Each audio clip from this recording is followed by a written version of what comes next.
Hello, everyone, and welcome to together.All, the Queerest Pathfinder Podcast on the planet. We answer hard questions like, "My God, what have you done?" What I had to. You did what I had to, and you stood there, and you did nothing.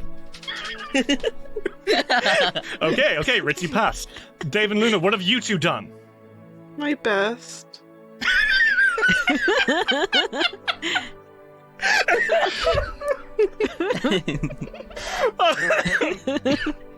Stupid. Was that good? Pretty good. Luna, what have you done? They put bugs in him. Give yourselves all a round of applause. That was really good. Nikki, it's Riku. They put bugs in him. I've been ordered. I love when they Nord a boy. Oh my He's God. in a Nord in his ass.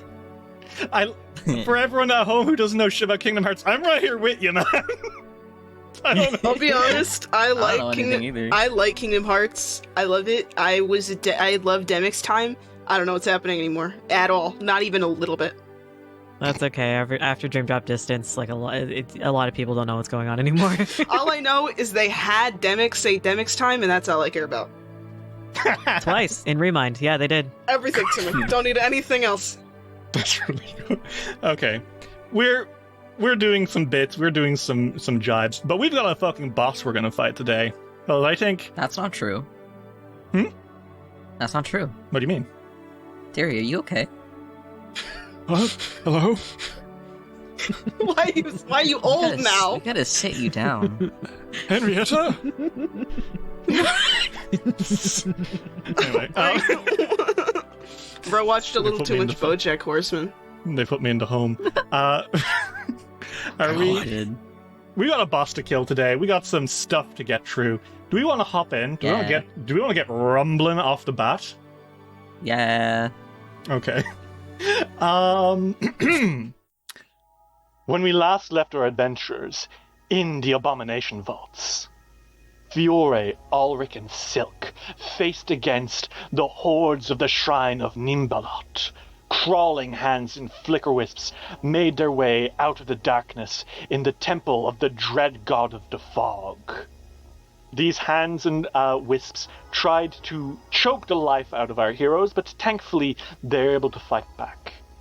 Afterwards, they found themselves in the dungeons of Valgrist, a torture fiend from the netherworld who was quite depressed at her recent prey being taken away. A young dwarven man who, by all accounts, matched the description of the missing Lasda Venkervale of Otari. You made your way through secret tunnels, overcoming the monstrous Skeletrax that lived within, and found yourselves in an abandoned dining room, where Belcora had an entire faction of thieves poisoned at dinner before the attack of the Rose Guard.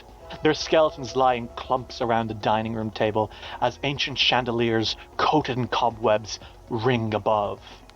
And standing there against you is the wicked Volluk Azinrae, the ancient elven follower of Belcora, who you found out had given up his mortal form to become a worm that walks, a living swarm of maggots in an attempt to live forever while not becoming undead, and unwittingly locking himself out from going deeper into the vaults because of the charm that stops you from passing the ghost walk if you are not undead. He attempted to contort the relics of the Rose Guard from you in order to go see his Belcora himself, but when you refused, he coldly stepped forward, ready to wring the life out of all of you. So that's where we're going to start, everyone. How are we all doing? In character, not fun. Well, Yeah, in character, this is a bit, this is a Don't bit like much. it. it's Not great. It's not great, no, but Best day of my life. / lie. Borbo's having a bad time too, I'll say that much. Borbo's Hey, fellas. no Borbo's good especially day. having a bad time. Yeah. Something tells me he'll be doing more than hitting him with a broom today. So, fellas, how about we start? Okay. All right. Set the scene. Motes of disturbed dust float in the light of these ancient chandeliers as the slithering sound of worms tickles the back of your head. Volluk Azinrae steps forward, or rather slithers, for there is not a scrap of flesh left in him that does not belong to the worms. The monster that was once the apprentice of Belcora herself makes his way closer, his hands curling into awful wormy claws. And as he slithers, he says, "When I'm done with the three of you, I'll turn you into undead puppets for my worms to pilot.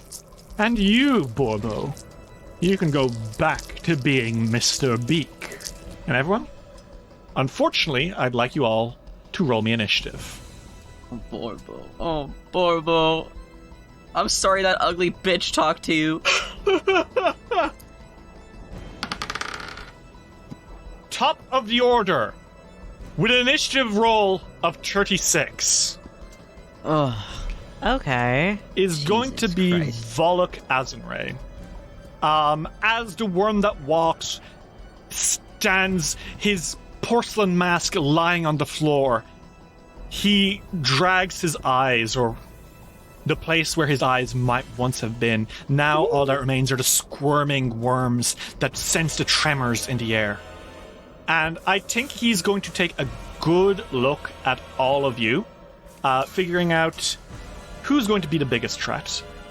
And his immediate thing is, I think that the paladin, who's really bulky and has holy stuff, is maybe going to be a problem. And he raises a hand and he says, "How about I show you what I've been up to for the last 500 years? A unique spell of mine. Suffer under the wrath of worms repast." And Fiore, I need you to make me a fortitude save. Okay. Don't get wormed. Can I? Can I use?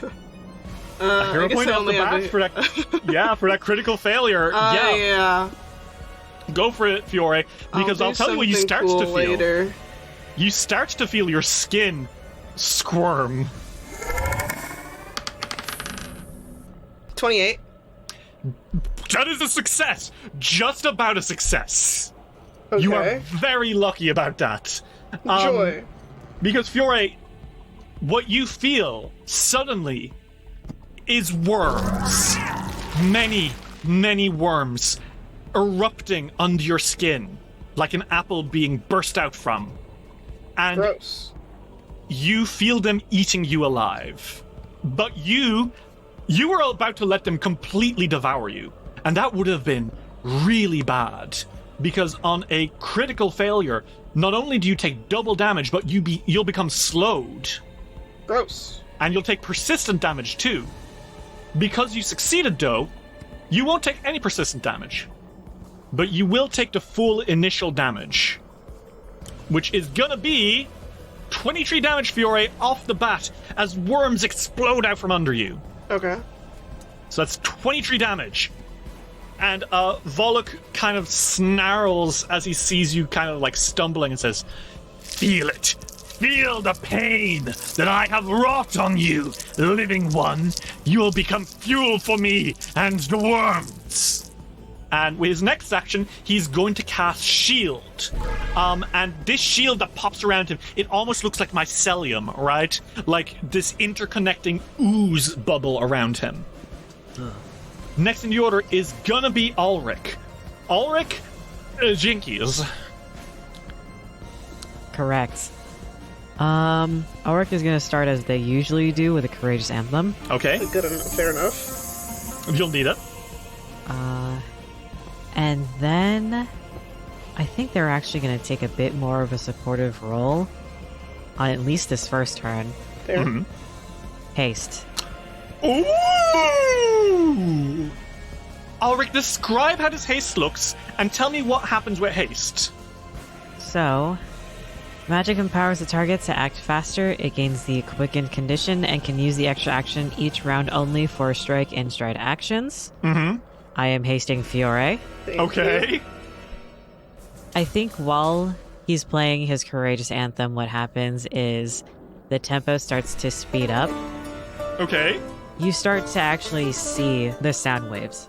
And the faster melody, I think, goes around Fiore and kind of gives him a sort of like energy field a little bit, where there's like particles moving up from under him, and there's like wind. That's fun. Yeah. That's fucking sick, dude. That's so sick. I love that. Yeah, that is really cool. So for 1 minute, Fiore, you will be quickened. You will have an extra action on your turn to strike or to stride, which is going to be very helpful against this guy because a wolf, right? Yeah. Well, Fiore, it is your turn. Alrik plays this boosting music for you, and suddenly you are rushing. Volluk stands on the other side of this table, the bubble of shield around him boosting his AC, and oh god, the worms hurt. Even as you were able to muscle through it, you were able to stop the spell from taking too much of an effect on you, but god, that was agonizing. What do you do? I think he is going to... I think once he... Because I knew that he knows that this is dangerous, but I think once he's like, okay, this is incredibly dangerous, he's not trying to, but I think he's going to cast, or I'm going to cast Runic Weapon. Oh, we're doing a buff and term, guys! Okay. Your weapon glimmers, and it is covered in hell runes. You're looking very scary, and I need you to now roll me a flat check to see if your Wellspring magic activates or not. Okay. 17. You're good. Then he's going to take an action to... Would I need to roll athletics to jump over the table? Yeah, I would ask you for an athletics check to jump the table. I'll still keep it one action, but just to over. 16. Yeah, it's not a big table. You easily clear it. Whew! And then, thank you, Keke. I'm going to use my last action to attack. Nice. Volluk turns and looks at you, and through that unearthly bubble around him, you see true menace in the worms that vaguely form a face. Okay. Unfortunately, so here's what happens. Fiore, you swing your sword down, and as it hits that bubble, suddenly it is caught. And Fiore, your sword is caught in the weird, earthy shield around it. This has never happened to you before, not with a shield spell. And I think what happens is that as your sword is caught in the air with this critical failure, worms begin to ring out.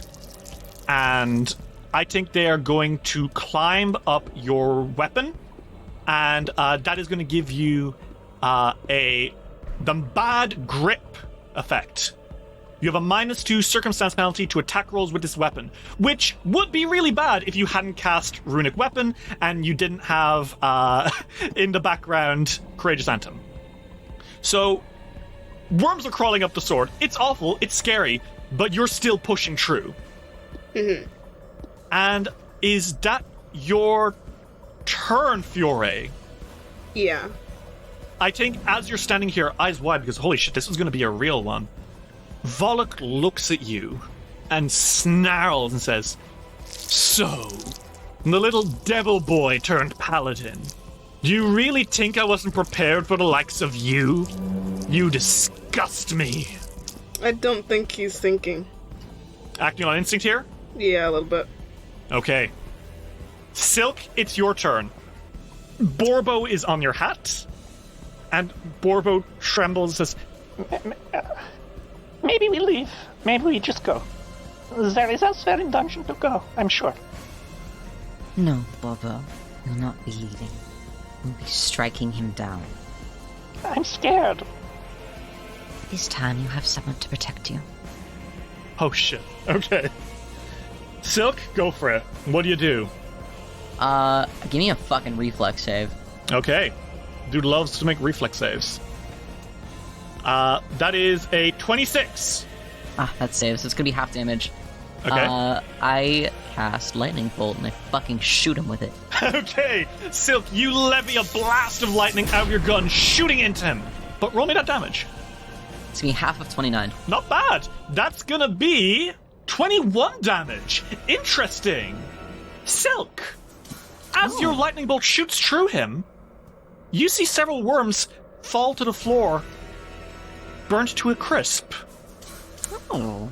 Are you weak? Oh.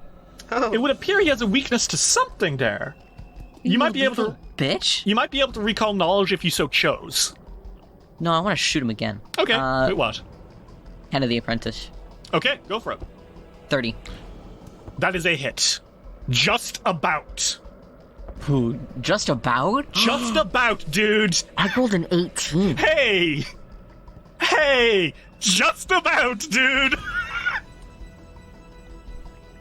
Oh my god, okay. Oh, that's 9 damage. I Jesus think- Christ. You shoot him good! And Silk, this time, pew, as the bullet shoots through him, you see it absorbed into Volluk. And he only takes 2 damage. And he turns and looks at you. And you realize maybe some bad shit is going on. So he has some weaknesses, and then he has some resistances. And Okay. it is Volluk's turn now. And Silk, you see something bad happen. Oh no. The worms, where there were chunks blown out of him before, from that lightning bolt, you see them squirming back into place. He fucking self-heals? I'm gonna fucking kill myself. Not much, it's only 7 healing. Bitch. Volluk looks at you and says, "And you, elf, who becomes so fond of the world's most miserable little experiment. You know I only took it in because I needed someone to do my dirty work, and when he outlived his usefulness, then I needed him for something new. Picklebeak ironic, isn't it? Useless little thing. You will not address my apprentice in this manner. Your apprentice. Is that what he convinced you he is?" He's saying this as he's reaching to engulf Fiore with his hand. Bitch. He is nothing of the sort. He is a minion. What he's going to do is, Fiore, he uses Squirming Embrace. Okay. Can you make me a reflex save, please? 27. That is a success. And hey, real fast, that would have been a failure if you weren't wearing heavy armor with the Bulwark trait, which boosted it by 3. I love heavy armor. What happens is Volluk steps into your space, Fiore. He absorbs you. You are standing there, and Volluk just, with his hand open, he just trusts himself into you and just surrounds you, right? Mm-hmm. And he starts trying to basically eat you from the inside. And that is going to be half of, because you succeeded, and you do push him back a little bit, that's going to be 8 damage to you. Okay. But he is in your space, but he's struggling against you, right? Yeah. And now what he's going to do is he's going to inhale, and then he spews worms at everyone. That is going to be a casting of Vomit Swarm. Oh, gross. Everyone needs to make me a reflex save, please. Oh, 31.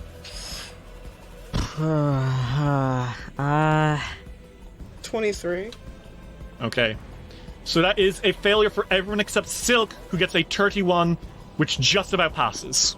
This is the one thing Silk does not want to fail. Yeah. Fiore and Alrik, the 2 of you get these worms all over you. Blah! Oh god. You are both sickened 1. You both take 12 damage. Silk, in the meantime, you only take 6 damage. Yippee. And Volluk sneers. He's doing this while he's pushing against you, Fiore, and you're pushing back with your shield. And he sneers again, says, "It's all in vain anyway. You don't seriously think you're going to be able to overcome the wrath of Velcora? She's been planning this for 500 years. Alrik, it's your turn. Good news, Volluk's shield drops. That's good. Okay. Bad news, Jesus Christ. Yeah, gross. So you and Fiore are both sickened, which will give you a -1 to a lot of checks, unless you spend an action to, like, you know. Heave. Yeah. Or, like, you know, wipe yourself off, or just, like, make yourselves feel better. I think Alrik is going to try and do that. I think he's going to just take an action to get the shit off him. Okay. Make me a fortitude save as you're, like wiping the worms off you. I got 42 save? Oh boy. Yeah. 15. 15 is not going to do it, Alrik. I'm so sorry. Yeah. You're not feeling great. Worms are persistent. It's bad. Yeah. Alright. Well. Oh, wait. Holy shit. Eh. Oh, God. The worms are still here? Oh, my God. That's awful. The worms stay in the area for the entire duration. Oh. So there's worms everywhere all over the floor. Oh, God. Gross. Okay. Don't like that. So if you stay in this area, you will continue to take that damage. Alright. Then I think Alrik is going to move to maybe the other side of the room. Okay. Still a little bit of ways away from Volluk because I don't know if Alrik is going to close in just yet. Mm-hmm. You need to make me an athletics check or an acrobatics check to vault that table, though. Yeah, okay. It's not high DC. It's a table. They're both the same. No, acrobatics is better. What am I saying? I'm a bard. Dex nerd. 19. Easy peasy. You slide over the table, cool guy style. Okay. Sick. I think the last action is Alrik is going to try to get a read on this guy. Weaknesses, resistances, and everything. Okay, make me a barrack lore check. Doesn't Alrik actually have something for this? Doesn't he have a thing for this? Lucy? I know I took a thing for this. Oh, wait, yeah, don't you have a... Oh my god, is it combat reading? Combat reading. That's combat reading. Okay, well, tell me what combat reading does. You use a performer's cold reading techniques or reading and other tricks to discover your foe's strengths and weaknesses. The GM rolls a secret occultism check for you against the deception or stealth DC, whichever is higher, of an enemy of your choice who is not concealed from you, hidden from you, or undetected by you, and who is engaged in combat. The GM might apply a penalty for the distance between you and the enemy. The enemy is then temporarily immune to your combat reading for 1 day. Okay, cool. Well, Alrik, you take a good look at him, and I think, oh, this is juicy. Alrik, you look at him, the way he walks, the way he moves, the way he uses his spells, and you know what you get from all this? I hate the way that you look. I hate the way that you... That's what I was thinking too. Yeah. You hate it. But on top of that, Alrik, so does he. You see a deep self-revulsion here. And you remember, wait, Volluk's Island. There were paintings outside. Can you tell me which of the paintings had something interesting about them? I mean, wasn't there one that was wrecked? Yeah. Do you remember the name of that painting? Oh my god. Portrait of the Artist. Yeah. He destroyed this picture of himself. He hates that he's a worm that walks. He deeply regrets what he did to himself because he finds himself hideous. So what I'm going to give you is like, yes, you know that he has weaknesses. I'll give you those weaknesses. He's weak to area damage and splash damage. That's why it worked with Silk. It's not the lightning. It's because he's many creatures all in one. Mm-hmm. He's resistant to physical. That's why Silk's magic gun didn't work very well. Because and it's that's still... why Fiore's sword also didn't work as well either. Yes, that's right. But what you get, Alrik, is that he is disgusted by himself. And if you have any way to show him what he looked like, for example, a picture of him... Oh, shit. It would really fuck him up. I thought... Don't we actually? Yes! One of you has a locket, if you remember right. Fuck. Silk has the locket. Oh, okay. All right. I got that. Okay, cool. Alrik, what do you do? You're on the other side. You take a good look at him. This clicks in your head, and it's like suddenly everything makes sense about the way Volluk works. What do you do now?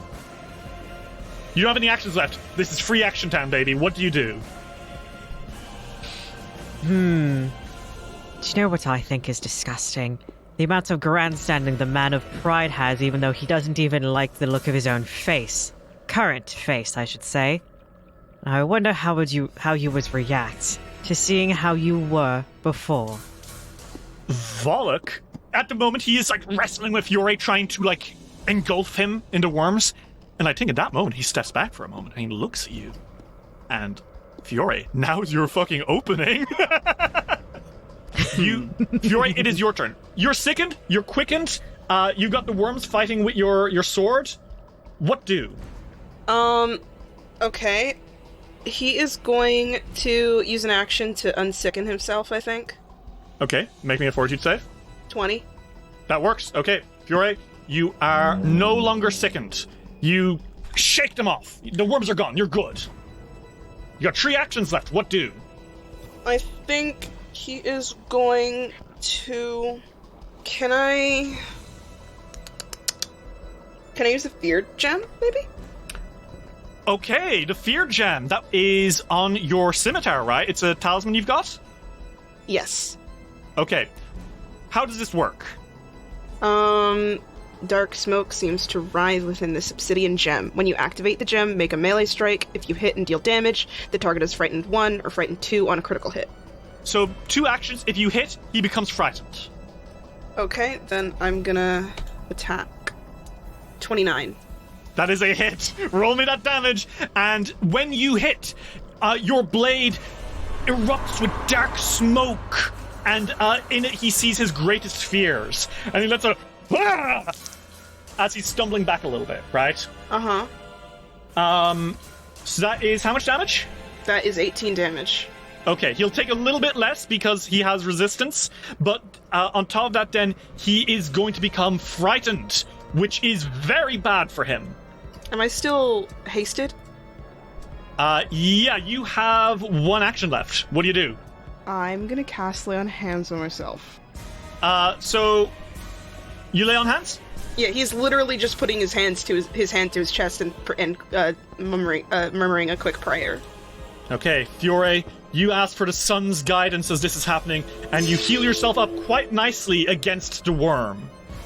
And he stumbles back this wretched thing. And before he can say anything else, Silk, it is your turn. What do you do? Borbo's on your top and says, You can do this, Master Silk! You can put him in his place! He is Batman! I certainly will. I think Silk takes out that locket that he fucking pocketed all the sessions ago. Okay. I think he opens it. Uh-huh. And I think he casts Figment. Oh my god. Okay. And what are you doing with Figment? 15 feet away from Volluk. Uh-huh. We know what Belcora looks like, right? Silk, you have an illustration of Belcora in the Astronomicon.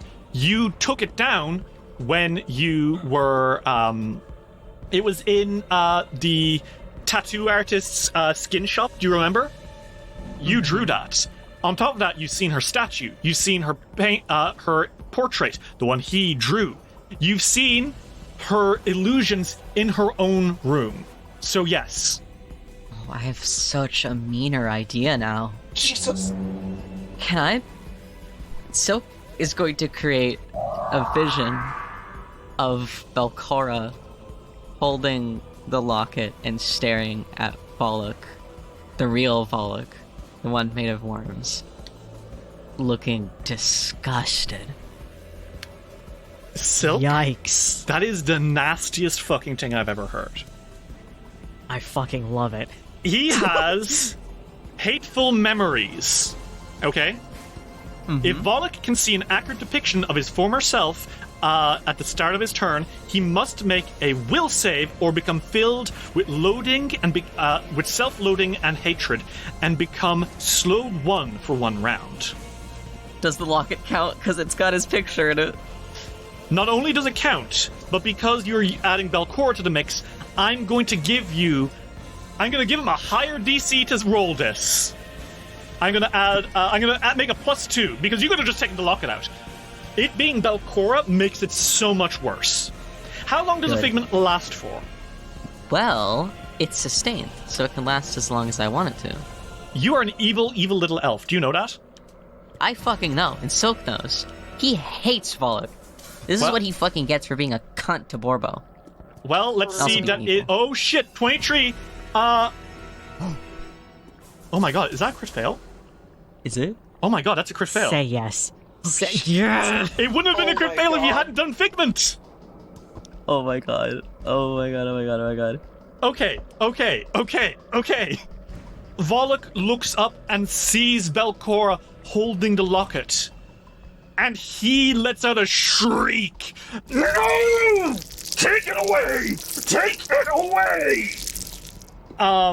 And I think not only do you slow him, I think he will also become stupefied. Because I think he's just that fucked up about it. Yo. Silk, that is going to be... You've one action left. You are still standing in the vomit swarm. Can I verbally try and make it worse?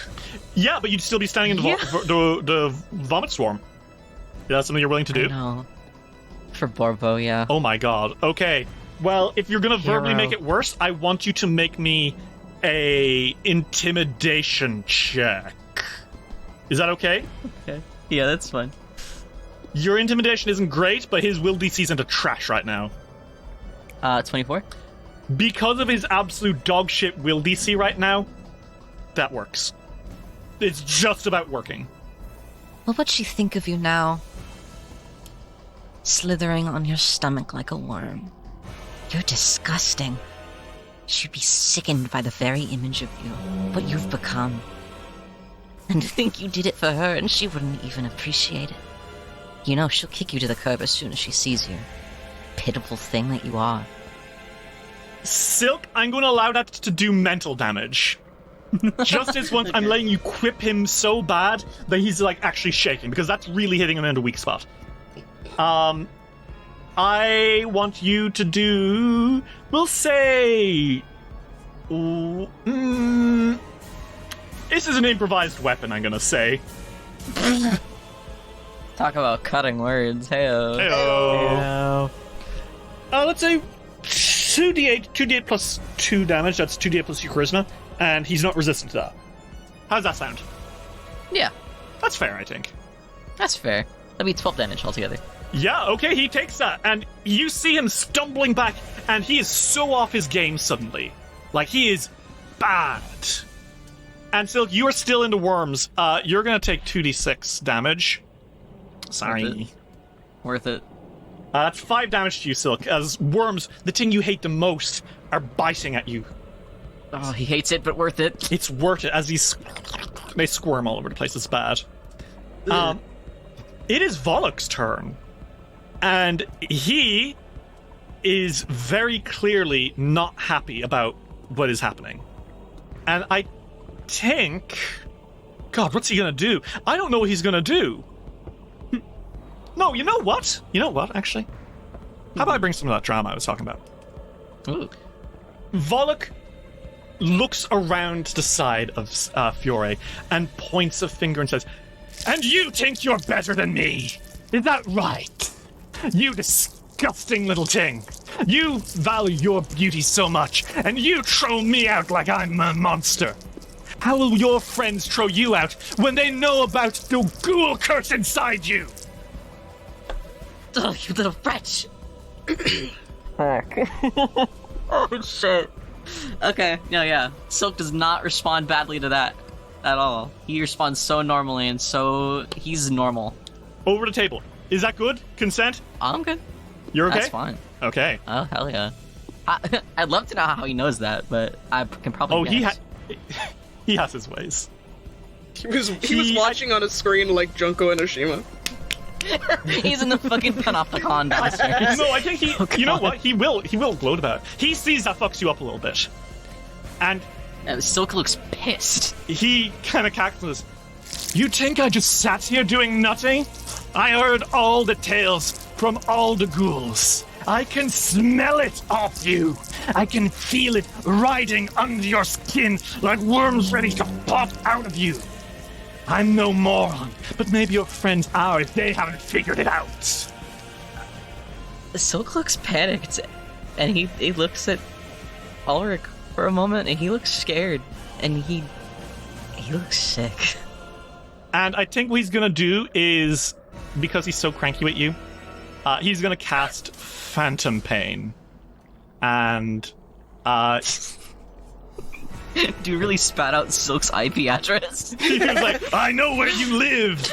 Bro, fucking doxed. God damn. He said, Nice argument, however, I have your address. Nice argument. Nice ghoul fever too, brother. So I think he figured out. I don't even know if he knew necessarily. He just smelled a curse on you, and was like, "Oh, 2 + 2, right?" He does pass his stupefied check, just about. By the way, you now need to make me a will save, as he tries to rip your mind apart for what you just did to him. Yeah, sure. Fuck it, right? Consequences. Mm-hmm. Silk gets a little ugly, and Volluk is like, "Oh, I'll show you how ugly you are." Oh, you want to play? You want to play? Because I got a baseball bat right here, motherfucker. Feeling froggy? Let's fucking leap. Ooh, 17. Hey, Silk. Yeah. If he wasn't stupefied, that would have been a critical failure. Oh my god. You're able, like, it's not because of you. It's because he doesn't cast very well. So you're going to take full damage and take persistent mental damage, and it feels just the same as when Mr. Beak ripped at your mind before. That's 16 damage, and you are going to take persistent damage as well. Okay. That's going to be 3d4 persistent mental damage. That's bad. It isn't great. You don't have a lot of HP, to be honest. Yeah. Uh-oh. I fucked around a little too hard and found out really quick. But that is his entire term. He does not have time to, like, try squirm over Fiore because he's fucked up. And Alrik, it's your turn. Hey, buddy, pal, amigo, friend! normal day. I think when Silk looks at Alrik is looking back. His expression is a whirlwind of, like, he constantly switches from worry to why didn't you tell me to I could have helped. But after a moment, well, a few moments, because it does take him aback, they snap out of it and cast Soothe on Silk. There's gay things happening in here. Oh my god! Oh my god!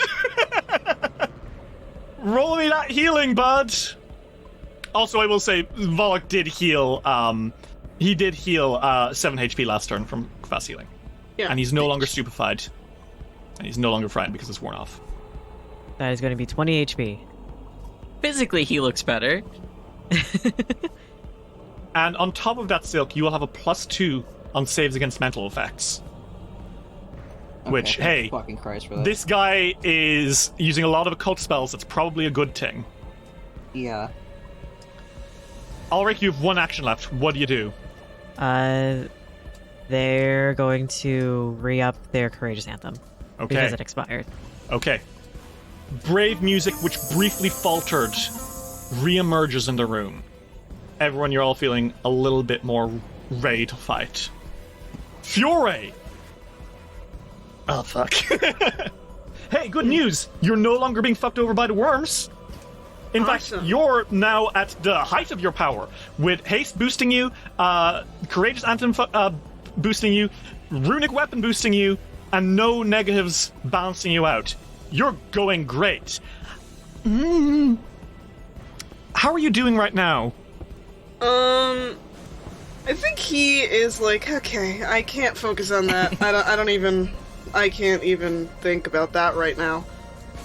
He was not surprised by Sil. He knew beforehand. So he's like, whatever.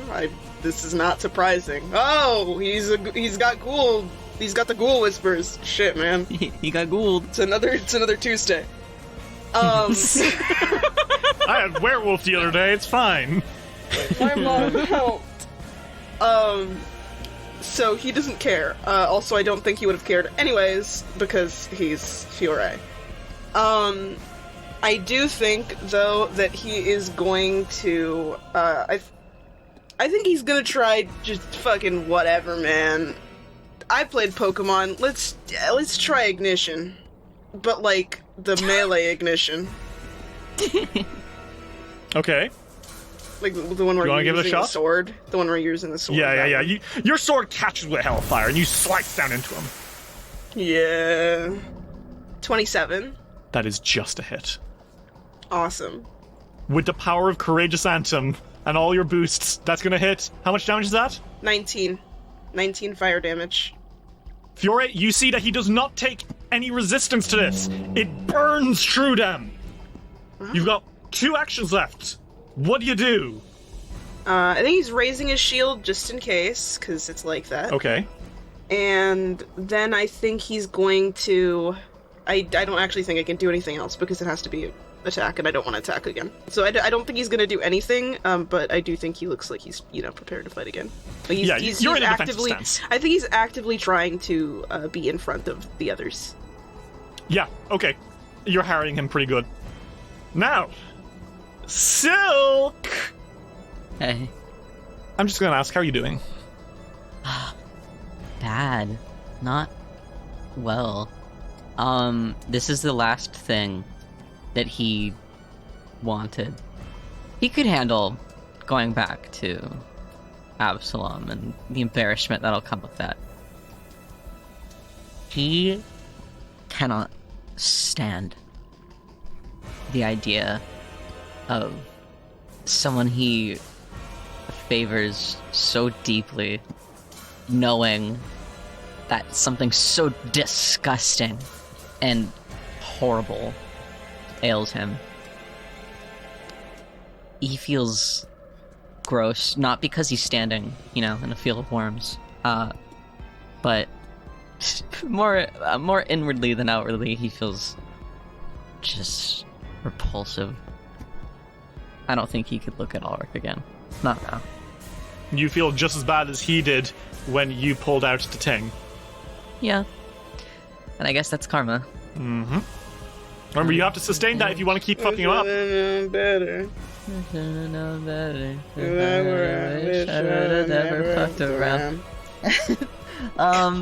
Yeah.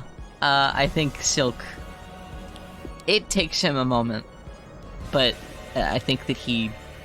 That self-revulsion that he feels as well turns into anger. He's pissed still. His wizard curses popped out and he called him a wretch. You fiend! Yeah, that's how mad he is. He's pulling out the wizard stops. He's going to take an action to sustain that. Okay. Because, you know what? If he's not going to get a break, which he isn't, neither is this fucker. So he has to make another will save right now, right? Yes, he does. Failure. Not crit failure, but a failure. It's a 22. His DC, he's not frightened anymore, he's not stupefied, so he's doing okay. But it was close to being a crit failure. So he's slowed on his turn again. Hooray! You have 2 actions left. What do you do? I'm gonna move out of this area. Yeah, you're not gonna have the worms keep eating you. This is the closest open area. So he's gonna move about 10 feet away with Borbo still on his hat. Yeah, Borbo has gone quiet for a moment. He's taking it in. Maybe contextualizing all those times he found you eating raw meat and being like, wow, that's weird. Anyway. Oh, yeah, Borbo doesn't know. He's like, wow, that was so strange! He's taking a moment to just realize what's happening. He's like, oh! Yeah. But he's not saying anything. He's just gone quiet, Silk is also very ashamed because he does not want his student to think lowly of him either. Literally, the only reason he was able to tell Fiore is because he knows that his mothers would have told him. Something would have been said. That was definitely a necessity. Mm-hmm. Anyways, I'm gonna cast Blazing Bolt because I can make that one action. 24. Unfortunately, Silk, that is a miss. You shoot out a blast of fire that burns into the wall beside him. But he is slithering forward now, groaning as he watches that figment of Velcora brandish his face. And that is gonna be his turn now, right? You're out of actions? Yep. Okay, well, Silk, you take 8 mental damage from Phantom Pain as agonizing pain shoots through your head. I do have to say, Silk is very beautifully up against the wall with like his hand on the stone, and he looks pained, but in a hot way, you know. I get what you mean. He looks like a Kate Bush music video character. Exactly. Yes. You understand. It is now Volluk's turn, and he snarls and says, "Wretched things! This will not be where I die." And he is then going to follow up with another spell. I think this one is going to be... He does restore some HP as his body kind of reweaves itself. I think he's going to cast Worm's Repast on you again, Fiore, because you're up in his face and you're doing a lot of damage to him, and he's scared of that. So you need to make me another Fortitude save, please. A 24. Okay. A 24 is a fail. Fiore, as more worms burst out of you, that's going to be 46 damage. 17 damage to you. And then on top of that, you are going to take 1d6 persistent piercing damage. And so long as that is happening, you're going to be off guard. So as soon as you get rid of that extra piercing damage from the worms who are still on you, you'll remove the off guard condition. Alrik, it is your turn. How you doing, bud? Alrik is trying to focus on the fight, but I think he's still sort of in a... He's trying to kick the mental headspace of like, why wasn't I told? A little bit. He doesn't hold this against Silk. That's just not the kind of person that Alrik is. But there's still like the slight like tightness in his chest of why. Oh, Alrik. But putting that aside, let's see. Give me a Fortitude save. Okay, a Fortitude save.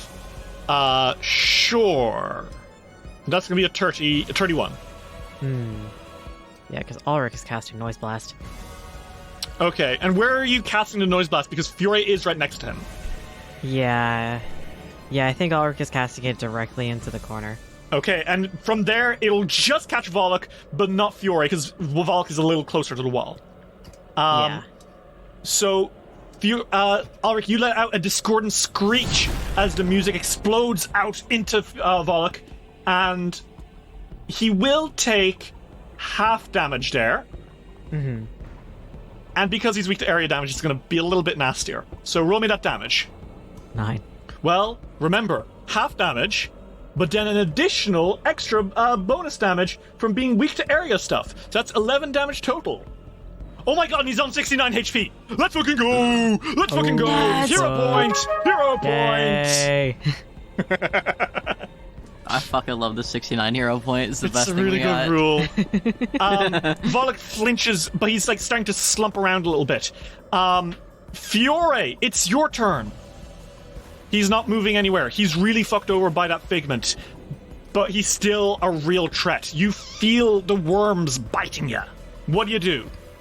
Can I roll recovery for the persistent damage that I'm taking? So you want to do an assisted recovery? Mm-hmm. Okay, so that's 2 actions, and you'll need to, like... In this case, you're just, like, wiping these worms off you. Get off! Go! Okay, I do that. what they'll immediately do is you'll be able to make that recovery check, and the DC will be 10 instead of 15. Cool. Okay? So Okay. roll me that check. 14. That is a success. Fiore, you push the worms off before they can do any I damage to you. actually and think that instead of pushing them off, I think he's shaking them off like a dog. Thank you. And because of that, you are no longer off guard. You're good. I win. You have 2 actions left. Volluk is in front of you, snarling as you push him back against the wall. I think he is gonna cast Ignition again, but I genuinely don't think he's trying to. I think he's trying to stop. Oh, so you're like holding the sword and be like, stop it, and then it catches fire again. You're like, oh, god damn it. Like, yeah, like he's actively not doing it. It's just You're happening. struggling to stop it. You ever casted a spell and you don't want it to happen? That happens to him Yeah. all the time. Okay, well, make me that strike. 25? 25 is a hit. Roll me that damage. Okay. 15. Yeah, he's taking that damage. You can see that more and more of the worms are falling off Volluk and becoming more and more damaged. Yeah, you can see he's falling apart. But you've got a nagging feeling at the back of your head. All of you do. Something in the back of your head is like, hey, didn't I read about this somewhere once? Maybe. You feel like something is going to happen. That's all I'm going to say. Is that your turn, Fiore? Yeah. Okay. Fiore, that's you. Silk. Borbo says, Master Silk, I just want you to know that I believe in you. You are the greatest master in the whole world, an incredible wizard, and much better than this nasty, horrible worm man. and I think Volluk kind of laughs and starts to like chastise, and then Borbo says, No, silence, worm man. You have been the most awful and nasty man. And now, when the Fogfen Few put you in the grave, you will be back where you finally belong. With the rest of the worms. Oh shit. God damn. Silk, it's you. Borbo's giving Volluk hell, and I think Volluk looks up, kind of like, huh? You heard the wizard? Back to the ground with you. And he's going to cast Lightning Bolt again. Okay, very nice. My little wizard man. Give me that reflex save. That is going to be a 25. He'll take half damage, but he will take extra area damage. Half of 33. Half 33 plus his weakness, that's going to be 23 damage. Oh, he is not looking well. At all. You have one action left. What do? Do you sustain? Or do you want to, like, make a recall knowledge check of some sort? I feel like fake Belcora's maybe played her part. Okay. Yeah, I'll roll knowledge. Okay, make me an occultism check, please. There you go. Silk, as you're looking at him, you realize something. Volluk Azinrae is a worm that walks. Worms that walk are made of many, many worms. And one of the abilities of a worm that walks is Discorporate. When you destroy Volluk, he will collapse into a pile of slow-moving worms. And they will try to escape. You have 2 rounds to dispatch the fleeing vermin before they get out of here. Otherwise, in anywhere between a day and a week, they'll reform as Volluk again. Okay. When he dies, you're going to need to finish the job off. You need to use a area attack or a splash damage or whatever the fuck to clean up the mess that's left behind. Okay? With me? Okay. Yeah. Be ready to take this thing down after it's down. Because otherwise, you will not have seen the last of Volluk. Okay. Okay, yeah. And Silk, that is going to be 10 mental damage from Phantom Pain. Youch. And you are still taking that mental damage. He's still sexily up against the wall, looking really sad and injured, yeah. You're not looking great, are you? No. Visually. Oh, wonderful, obviously. It is Volluk's turn. And I think he snarls and says,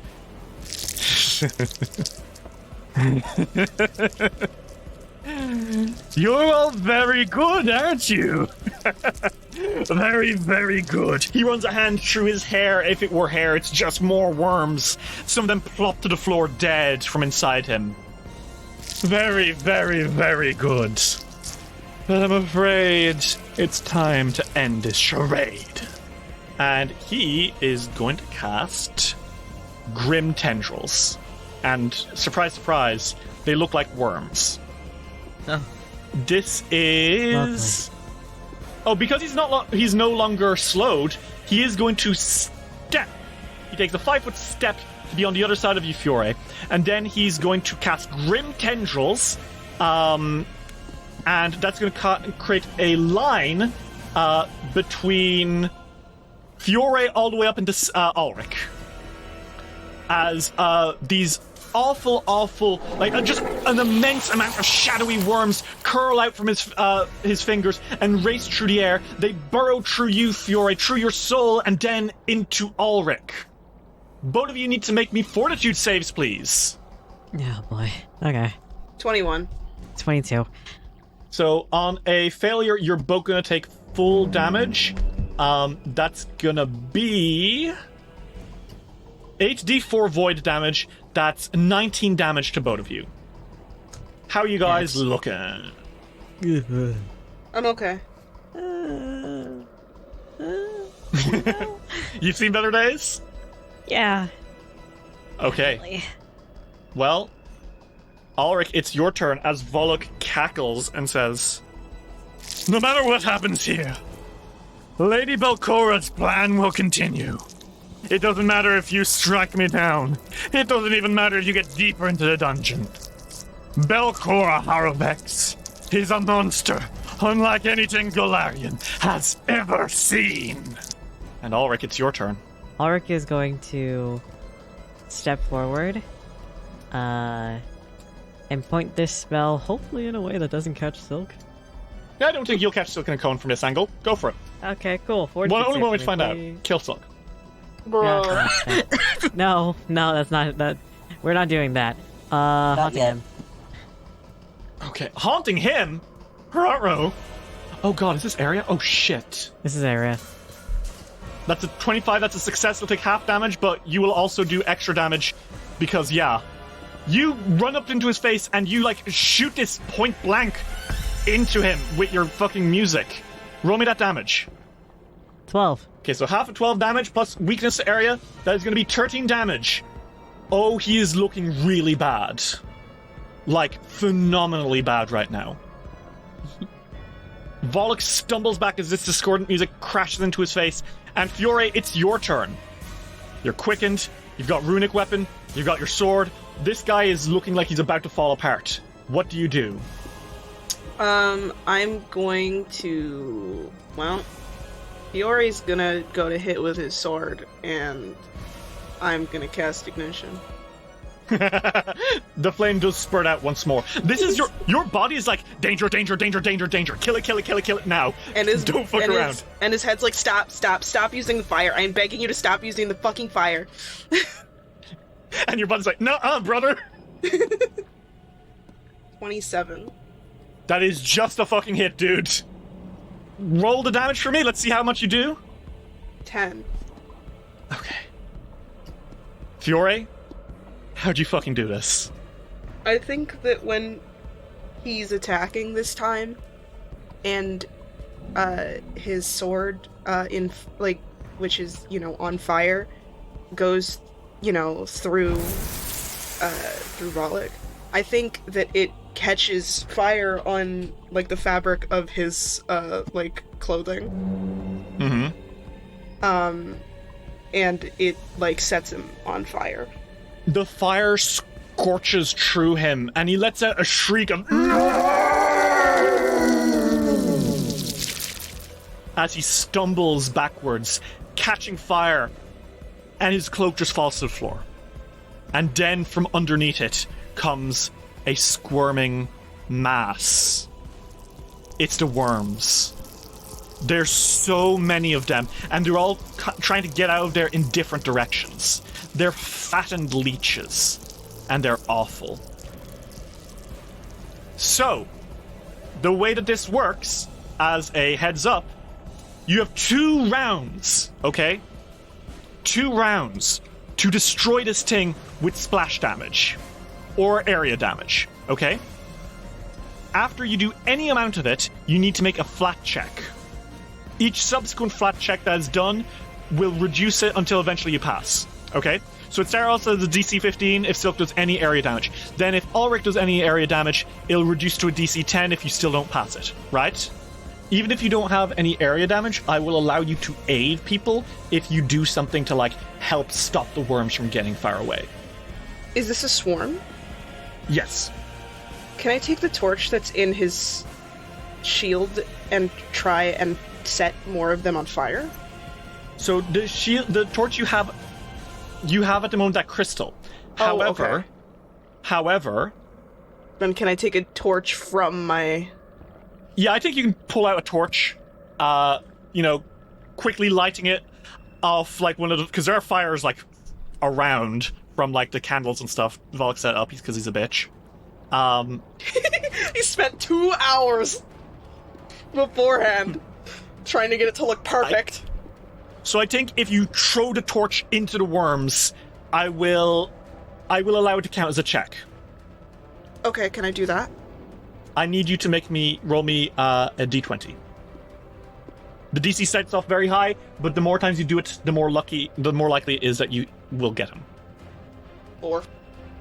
A 4 doesn't work. That's fine, because you've reduced the check from a DC 15 to a DC 10. Okay. So what you do, you don't kill them all with the one torch, obviously. But what you do is you throw the torch down after lighting it, Fiore, and it sets ablaze a couple of the worms. Now there's fewer of them to get away, okay? Mm-hmm. Silk, it's your turn. Your head aches from the persistent damage. But there are all these awful worms, and you know that if you don't slay them, Volluk will escape, and he will come back, and he'll do it all again. If you have anything that does area or splash damage, you're good. 3 action blazing bolt targets 1 or more creatures. Do you want to roll me a d20? 17. Silk, with your 3 action blazing bolt, how do you burn away the worms that once made up Volluk Azinrae? I think that Silk just... His gun turns into a fucking flamethrower is what happens, quite honestly. It's straight out of the thing. He is roasting these fuckers alive. You're McCready walking into the kennel and seeing The Ting from 1982 horror movie The Ting by John Carpenter. Exactly. Fire. Sorry, my mistake. That was Childs in that scene. I'm sorry for Ting heads out there. Jesus. Silk. You're thing heads. I'm a That's Ting you. head. That's me. Silk, you blaze away the worms that made up Volluk, and again you hear a shriek, a human shriek. Before, one by one, the last of them is burnt to a crisp. And you've done it. You've defeated the Apprentice of Belcora Haravex. Dice Will Roll will return after these messages. We now return to Dice Will Roll. It is fucking awkward in here. That lasted 1 minute. Oh, hey, Fiore, your haste just ended. Oh. Pretty good. And so did your runic weapon. Oh, happy days. Happy days. This is fun. This is so fun. Meanwhile, Silk, make me one last flat check to see if you're no longer having your horrible headache power. Like, because you will take 1 more 3d4. 15. You take 9 more damage, but you're good. You're no longer having it. Wow, you are like near death, Silk. You have 7 HP left. Yeah. Oh my god. Sorry. Alrik, Fiore, and Silk, how are you all doing? I think Fiore sort of pulls out a chair and he's like, okay, if anybody needs healing, I can help. I think that, Silk stays where he is and pulls his hat down so he doesn't have to look at anyone, and starts rooting through his things to see if he has any healing items, because I don't think he can start this conversation. and he doesn't want to. Silk is avoiding everything. How is Alrik doing? I don't know if Alrik knows how to approach this. Because there are questions sort of buzzing in his head. It's mainly the reason why he didn't really say anything for the remainder of the fight. Because he was just still a little bit in shock. But I still think that he approaches Silk a bit slowly. He backs up. He backs up. Tricky situation, huh? I think Fiore is kind of sitting there, kind of waiting for them to say something. And he's like, "Do you want me to start this?" Oh, God. I don't even know what Silk is doing right now. I'll be so honest. He does not... I think he's kind of shut down a little bit. Alrik's kind of staring at the floor, trying to find what exactly to say, and if he should even say anything at all.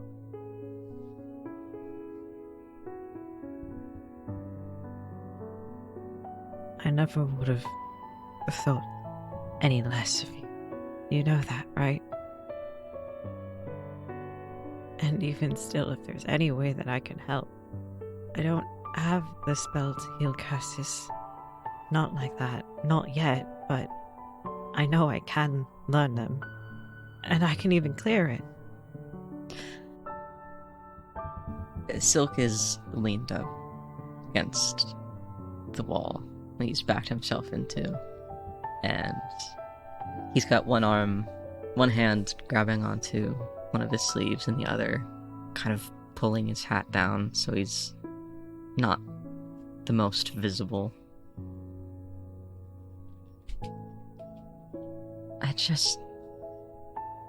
If there's anyone I don't want to appear repulsive to, it's you. I'm sorry for being unable to risk that. Please do not think about it. You really don't have to trouble yourself with me. I have been trying to rid myself of this horror. Silk, there really isn't anything you should worry about when it comes to me being repulsed by you. I wasn't then, and I'm still not. What I am is worried. And when I worry, I try to offer help. You don't have to accept it. It's okay. But if you say the word, I will fling myself to Absalom or to any place that will give me that scroll, and I'll learn the spell. Silk's head very meekly nods, and Alrik and Fiore can't see it, but his face is burning, but I don't think even he can tell if it's with momentary joy or just complete shame. Maybe it's both. Maybe for now we can tend to matters here. I'm ready to heal.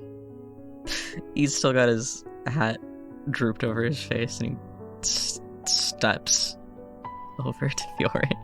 I think Fiore just takes his hand to lay on hands.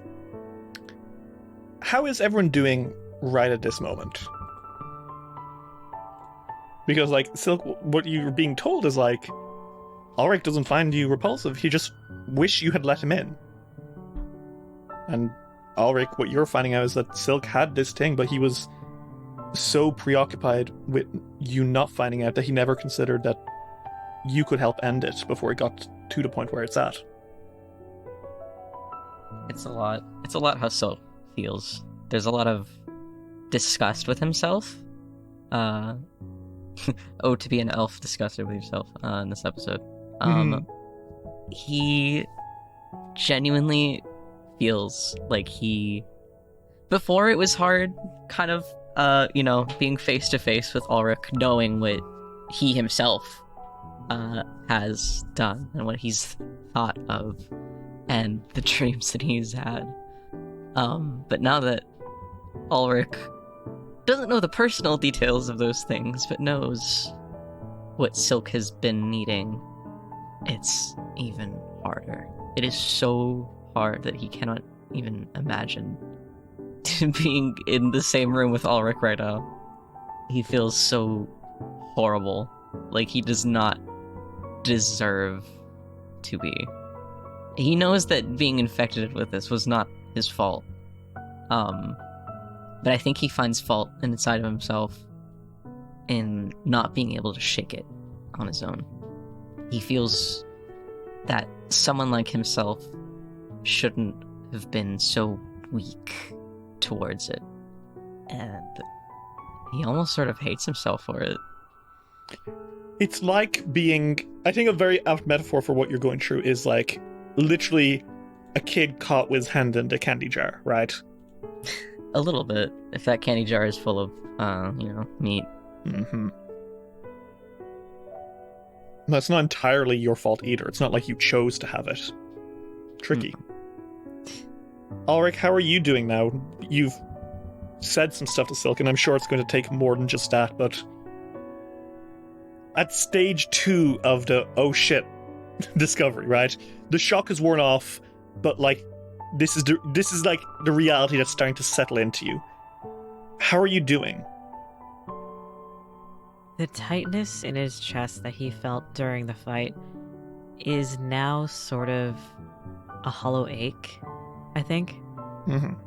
He is in the crossroads of trying so hard to comfort Silk, but at the same time wondering if he should hold back because that might not be what Silk needs right now.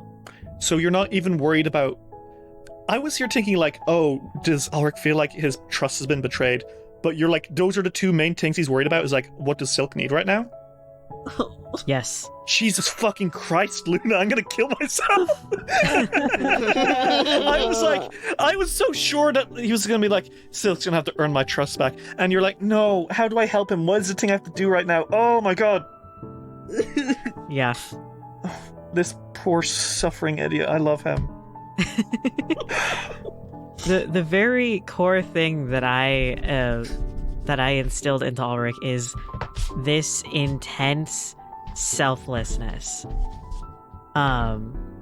It's not that his feelings don't matter. Yes, he does feel hurt from this, of like one night Silk is saying that he wants to get to know they want to get to know each other better, and 2 days after that it's this. By the way, Silk was hiding this from you and probably wouldn't have told you if he got away with it. Yeah. Right. Like, that's why it's a hollow ache, right? It's not like... Yeah. It's not like there's nothing. Mm-hmm. Like, yes, that night happened, like, basically 2 days ago, but that is something that Alrik still remembers very vividly because it was something that made him happy. Mm-hmm. And then... Now the memory this falls on his lap. Yeah, the other shoe has dropped. Yeah, and he doesn't exactly know what to do with it. But for right now, he's putting that away. This isn't about him. Right now, his priority is this person that I care about is suffering and wants to try to do this themselves, but right now can't. I have the tool, I have the knowledge to do that, I just need the tool. I could end this, but is that something that that person wants me to do? And it's just this constant back and forth of, should I, shouldn't I?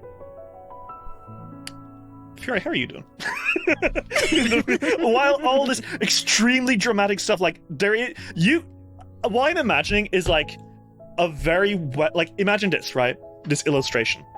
We have a beautiful Silk leaning down, his body injured. There's like puck marks from the worms on him. And then there's Alrik, who, like, despite the grim look on his face, wants to help, and he's putting Silk first, despite everything that he himself is going through, like that rug pull from beneath him. And then there's you, in the back, drawn very cartoony, eyes wide, pupils darting back, forth, between the two of them. He's a Homestuck panel. He's literally a Homestuck panel. I'd like to imagine he's sitting in the chair, reverse Karkat style. Everyone at home, go look up Karkat sitting in chair backwards. Mean reverse Karkat style? Well, he's, That's sitting in a chair normally. It's just Karkat style. Oh, okay. Yeah, he's sitting... Yeah. Everyone at home, look up the Karkat chair. That's how Fiore's sitting right now. God. Fiore is fine. I think he's more worried about the two of them than he is himself at the moment. I think he feels incredibly awkward and like he is in the middle of a very personal conversation that he should not be here for. Not because he thinks that he isn't valued in this friendship, but because it is far more emotionally charged than he needs for this, because he doesn't care that, like, he was told and he's already had his emotions and they weren't that strong anyways. He was mostly like, I'm glad that you trusted me with this. He's not really, he kind of feels bad that he didn't do anything, and he's not saying whether he knew before or not. He's just not shocked. So he's just sitting there, feeling a little awkward. Fiore is such a fucking real one. Real fast. Volition. Godly 20. Success. Don't fucking tell Alrik you knew this. He's not gonna tell Alrik. As you're saying there, Fiore, you feel a little tap, tap, tap. And Borbo's looking up at you. Hi. Are you okay? Can you believe this shit? Like, I can somehow. This suddenly contextualizes all the raw meat Master Silk has been dining on. Oh. I just assumed this was eccentricity. You didn't know about it? No. Borbo does not particularly care. This is fine. Borbo is puppet. Maybe Master Silk is cool. This happens. He's not cool. Mm. He's just got some of the symptoms. Choice words. I think Borbo goes a little quiet and says, Is this normal? For regular life, it's No, not. no. Master Azinrae was most cruel to Borbo, and yet, now that he is definitely dead, even though I saw him say these horrible things to Borbo's face, he threatened to make me something else. Even despite this, Borbo's heart ache. Yeah, that's normal. It's when you are really used to the way that things are, and you're with somebody that hurts you for a long time, and that becomes your normal, the change is scary. And you don't really want to feel the change, even if it's a good change. Will it ever stop hurting? Maybe it won't stop hurting completely, but it gets a lot easier. And it's much easier with people that care about you. It's okay to feel the feelings that you're having, even if you think that they'll hurt other people, or they're scary. It's okay to just feel whatever you're feeling. Okay. Borbo understands. Thank you. Of course. so, you guys want to spend some time healing up? Because holy shit, you're all dog shit right now. Yeah. Yeah. What am I on? I'm on 7 HP. Yeah. Well, you did restore 18 HP earlier from Fiore. Now I'm on 25. Well, Fiore will do what, like, he's gonna heal everybody up unless, stuff. Yeah, in 20 minutes, you're able to heal Silk up to max. Meanwhile, Alrik, do you want to try treat some wounds? Yeah. Okay, you're expert in nature, right? Expert. Okay. Oh my god, not 20. Okay. Woohoo. So that's 23 healing to you, Alrik. There you go. So I think it takes you guys half an hour of just like gently tending your wounds, Fiore praying. After a while, I think, Silk, you just like maybe go through your Astronomicon a little bit. Yeah. The tattered robes of Volluk Azinrae still remain on the floor. If you wanted to, you could kind of go through them. There's also the remains of the guests here on the floor. That's kind of funny. Is that funny? Yeah, it's fucking hilarious, dude. Oh, God. Fuck it, it's hilarious. Who wants to go look through what? Well, Silk may as well take Borbo to loot that fucking body. Well, I will say, you find that most of what he had was nothing, but he did have a scroll pouch. Oh. And within, surprise, surprise, there are some scrolls. You're joking. So, the first spell in there, it's a scroll of translate. Oh. The target can understand the meaning of a single language it is hearing or reading when you cast a spell. It doesn't let it understand codes, language couched in metaphor, and the like. If the target can hear multiple languages and knows that, it can choose which language to understand. Otherwise, choose one of the languages randomly.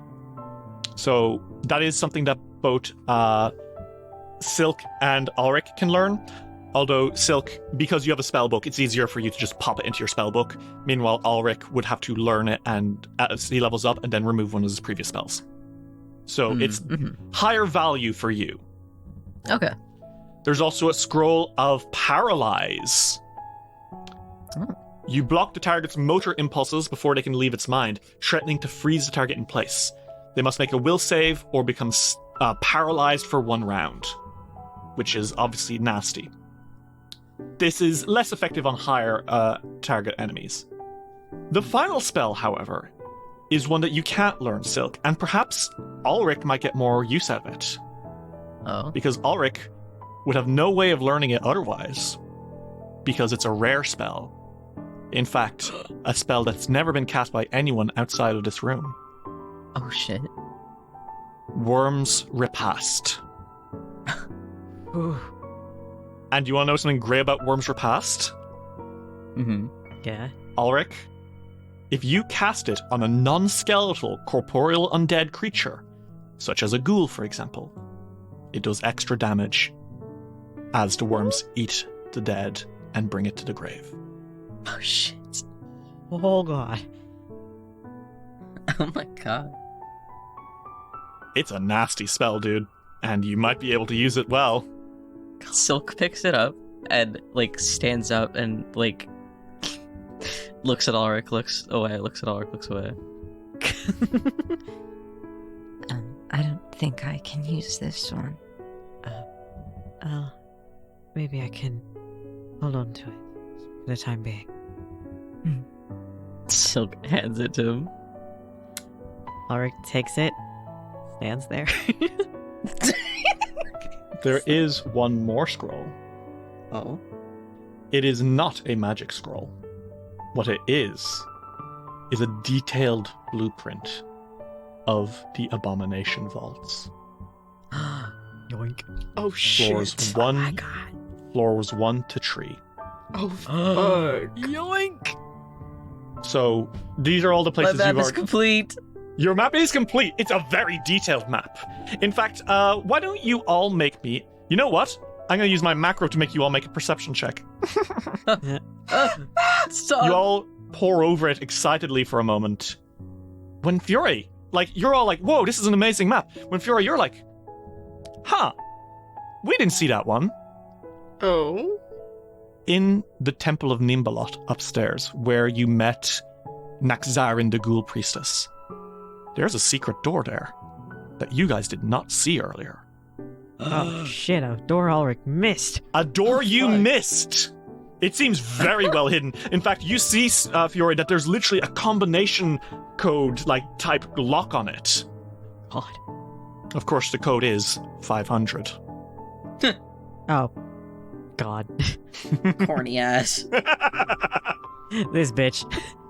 So, what it seems to be for a treasure hoard. Treasure hoard. Fiore, what do you do as you see it? Fiore goes, Alrik, I found a door you missed. What? Look! And he points to it. He's like, you were probably looking for other things. Look, see? And he points to it and where it is and he's like, we didn't notice this one. Ah. Huh. Guess I can miss some. Hey, it's one in how many? Okay, are we keeping track now? Borbo chimes in and says, This is one point proving that you are not Belcola reincarnated. Were you thinking that? Was that a thought? This is only plausible way for Ollie to know all the secret doors. Well, I guess it's not an unsound theory. Alrik is just really perceptive. Yeah, I Extremely. definitely, really do hope I'm not Belcora incarnate. I'd hope you know something like that. I definitely wouldn't. I would be far too young for that. Oh, he has the beautiful angel eyes. This Okay, is how- well, now you just got me thinking about it. It's not because I am. Borbo shrugs. Okay. Borbo doesn't know these things. But it looks like you'll be able to pop back upstairs if you so choose. You might find some treasure up there. Pretty cool. Do you want to check through the fucking dead guests? Sure. I think Alrik is looming over them oh god. They were thieves. They were thieves from Absalom. They were going to kill a lot of people. They are bad people. Yeah. They were going to sell out Absalom to Belcora. It's fine. You find on their person 48 gold. Damn. Cool. That's 16 gold to everyone. Yippee! On top of that, a bracelet of dashing, Ooh. which it gives you a +1 on your acrobatics, and once per day you can use a jangling dash, which gives you a +10 status bonus to your speed for 1 minute. Ooh, okay. And then there is a viper arrow. The shaft of this arrow is covered in fine green scales, and its iron head comes to a pair of points, almost like fangs. After an activated viper arrow hits a target, the arrow transforms into a viper. The target is affected by the viper's poison as if it had been bitten. The viper then lands in an open space adjacent to the target. The viper has a summon trait and acts at the end of your turn even though you don't sustain it. It is under my control, but it will generally attack the creature that the arrow struck. It will last for 1 minute or until slain. So this is an arrow of go fuck yourself, snake time. It's pretty good. I think Alrik puts that in his quiver. Yeah, go for it, man. Okay. Who wants the bracelet of dashing? Who wants to be able to run a little faster every once in a while? That feels like it'd be helpful for Fiore heavy armor, Stone Chaser. Yeah. Would you like to be faster sometimes, Fiore? Yeah. Okay. And lastly, gold pieces. Did everyone add their 16 gold? Yeah. I did. Okay. And after the session, Silk, I'll give you those spells. And Alrik, if you want to learn Worms Repast, you have access to it now. You can repass worms. You can repast worms so Give good. people worm. Oh, worm. I cast you have worms now. Ulrich does the worm. They put worms in him. Fuck it. No. Go, my worms. Whatever, go my worms. What I will say is Alrik as well, during those few minutes, you do find something that's not a corpse. I think you see it on the map. That there is a secret door that connects into this banquet hall. Oh, okay. And it leads into a very big, round room. One which is marked as Soul Chamber. I don't like the name of this. I really don't like the name of this. The name of... Well, there's another secret door that I found on the map called Soul Chamber. Oh. Do we have another lovely little surprise waiting behind that? Certainly something. At this point, I'm just hoping for ghosts. That's it. That's all. Just ghosts. That's it. Nothing more extravagant than maybe just a ghost or two. But knowing this place, it's gonna be something even worse. Ghosts would be simple at this point. Do we want to see it? Or are we just gonna overlook it? Just for right now. If we leave it, wouldn't that be bad? Maybe. It could very well be. You can take a peek and be like, oh fuck, if you don't like it. If it's very serious, can we maybe backtrack? Of course. We've done that before and we'll do it again. My higher ranks are lacking. Yeah, I used one of two already. It's okay. Let's just take a look. And then if it's bad, I'll be in front. And then we can back out. Okay. Silk awkwardly shuffles beside Alrik. So who's opening the door? Because you see how the map tells you how to open the secret door. There's a button behind the painting. It's Fiore. Fiore is opening it. Okay, well, Fiore, the door opens. And this is what you see. Oh my god. Oh shit. Bro almost left the exact guy we need to find. Oh my god, we almost left him. The walls of this circular chamber are smooth and grey. A flickering, nauseating ribbon of pale blue light churns in the center of the room. Where the light touches the ceiling, the stone bubbles as if it were infected flesh. Below, the light bathes a screaming, trashing young dwarf, bound onto a metal table, his body covered in blisters. And Fiore, you recognize Lasda Venkervale, the boy who was being used as a battery for the Gauntlet. Fiore is immediately walking in. He's like, oh my god, it's him. Fiore, you take a single step into this room and agony shoots through you. Not enough to start doing damage, but Fiore, you can tell if you get closer to that ribbon, it's gonna start hurting you badly. You can only imagine what Lasda's going through. I don't think Fiore cares. I think he's like, he makes a motion to stay back. And I think that he's walking towards him. Fiore, you go up to Lasda Venkervale's side, and he lets it out.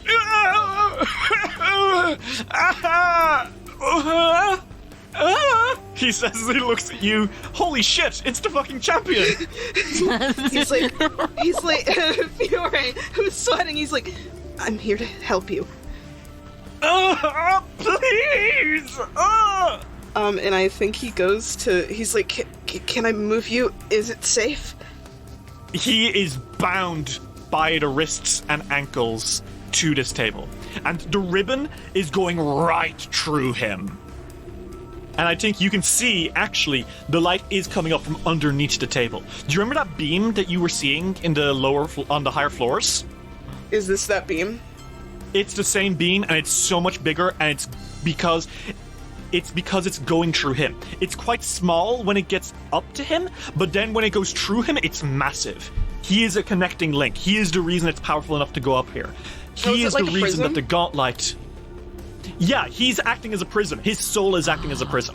That's really fucking awesome. Because of him being stuck here that the Gauntlet was able to fire.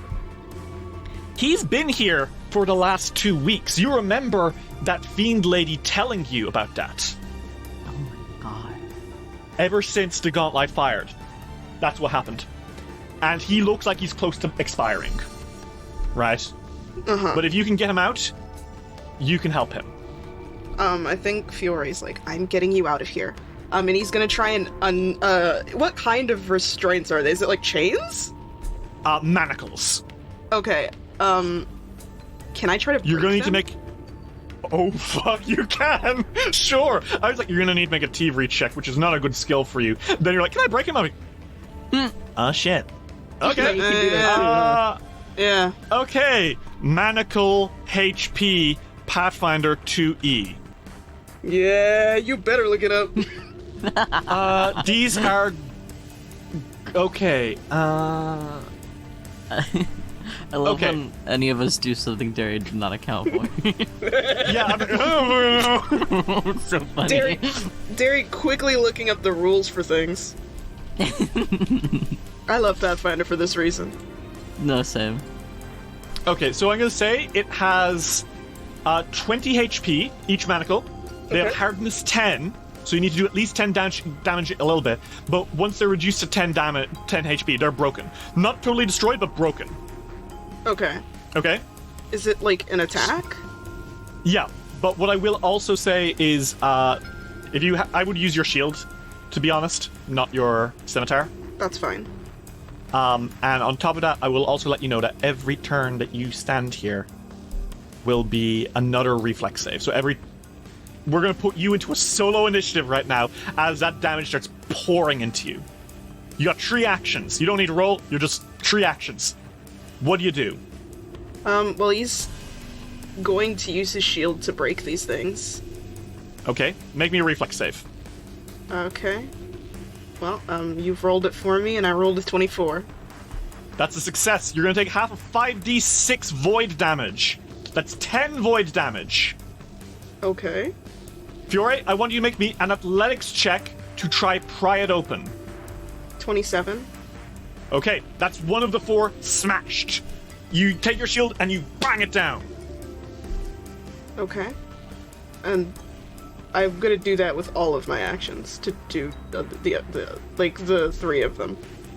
Okay, go for it. 18. You bash against it, but it doesn't break. Try again. 25. That works. You bash the second one open. Both of his wrists are free, but Lazda does not move. He just howls in pain as his soul is being ripped apart. This guy has been through so much. He's been missing for months. And now he's going through this. Okay. Then, I mean, that was 3 actions. Mm-hmm. You will have to make another reflex save, I'm afraid, as That's fine. more energy shoots into you. 18. Okay, that's half damage, half 5d6. That's gonna be 7 damage. Okay. This is agonizing. Silk and Alrik at the door, you're watching as Fiore is like letting out gasps and grunts of pain as he's trying to release Lazda. How are you guys doing? Is there? Yeah, I was about to ask. Is there fucking something we can do to help? What do you think? What do you want to do? Yeah, Silk's not gonna step in that room, so it's gonna be something. Bro said, I don't want to be near that. I don't think I can have, or I don't think I have anything that can specifically help. But can I ready a gravitational pull to get them both out of there if those shackles come off? 100%. Okay. Alrik, what about you? How are you doing? Alrik stands there looking pretty. Just kidding. That's true. I mean, he does that all the time because he's beautiful. This is true. Stunning, gorgeous.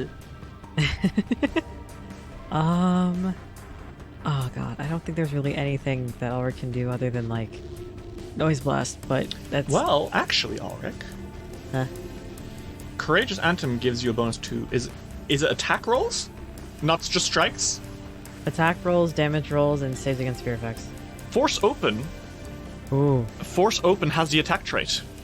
You could Courageous Anthem to give Fiore a +1. Yeah, okay. Alright, yep, Courageous Anthem.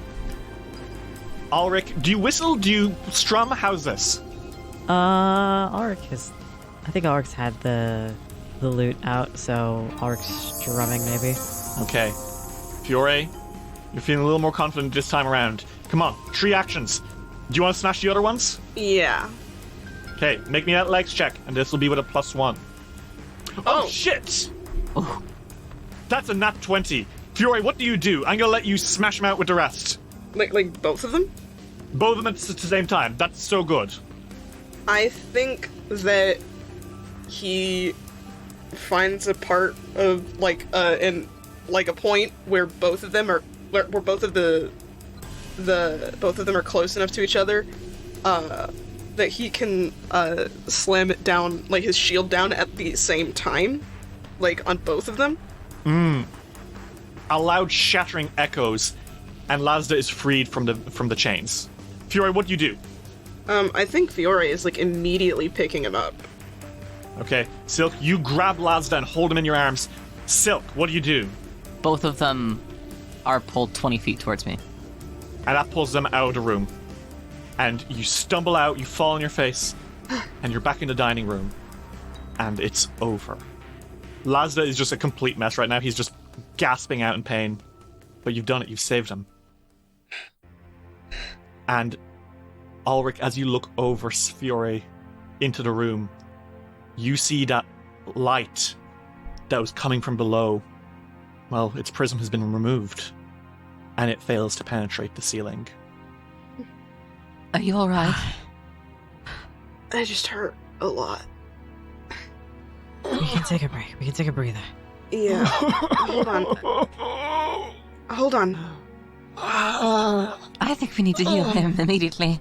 I know. I think he lays him out on the floor, like as gently as he can, and he casts Lay on Hands, like both charges of Lay on Hands that he has.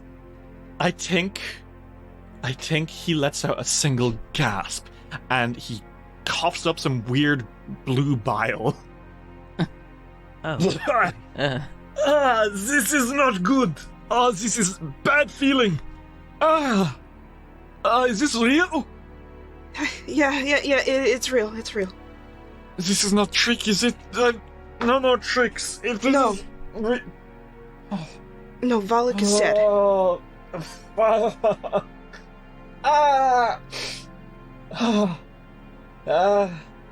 You are... You're the fucking Cambion who flirts with Evanuel. Why is that what you remember? Because it's what you fucking do. The dragon. The drunken dragon. Yeah, well, yes, those are things that exist, and I do talk to him.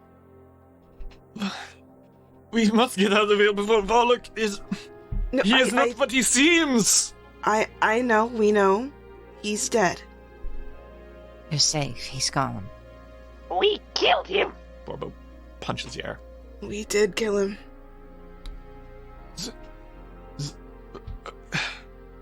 Is it... And the fiend?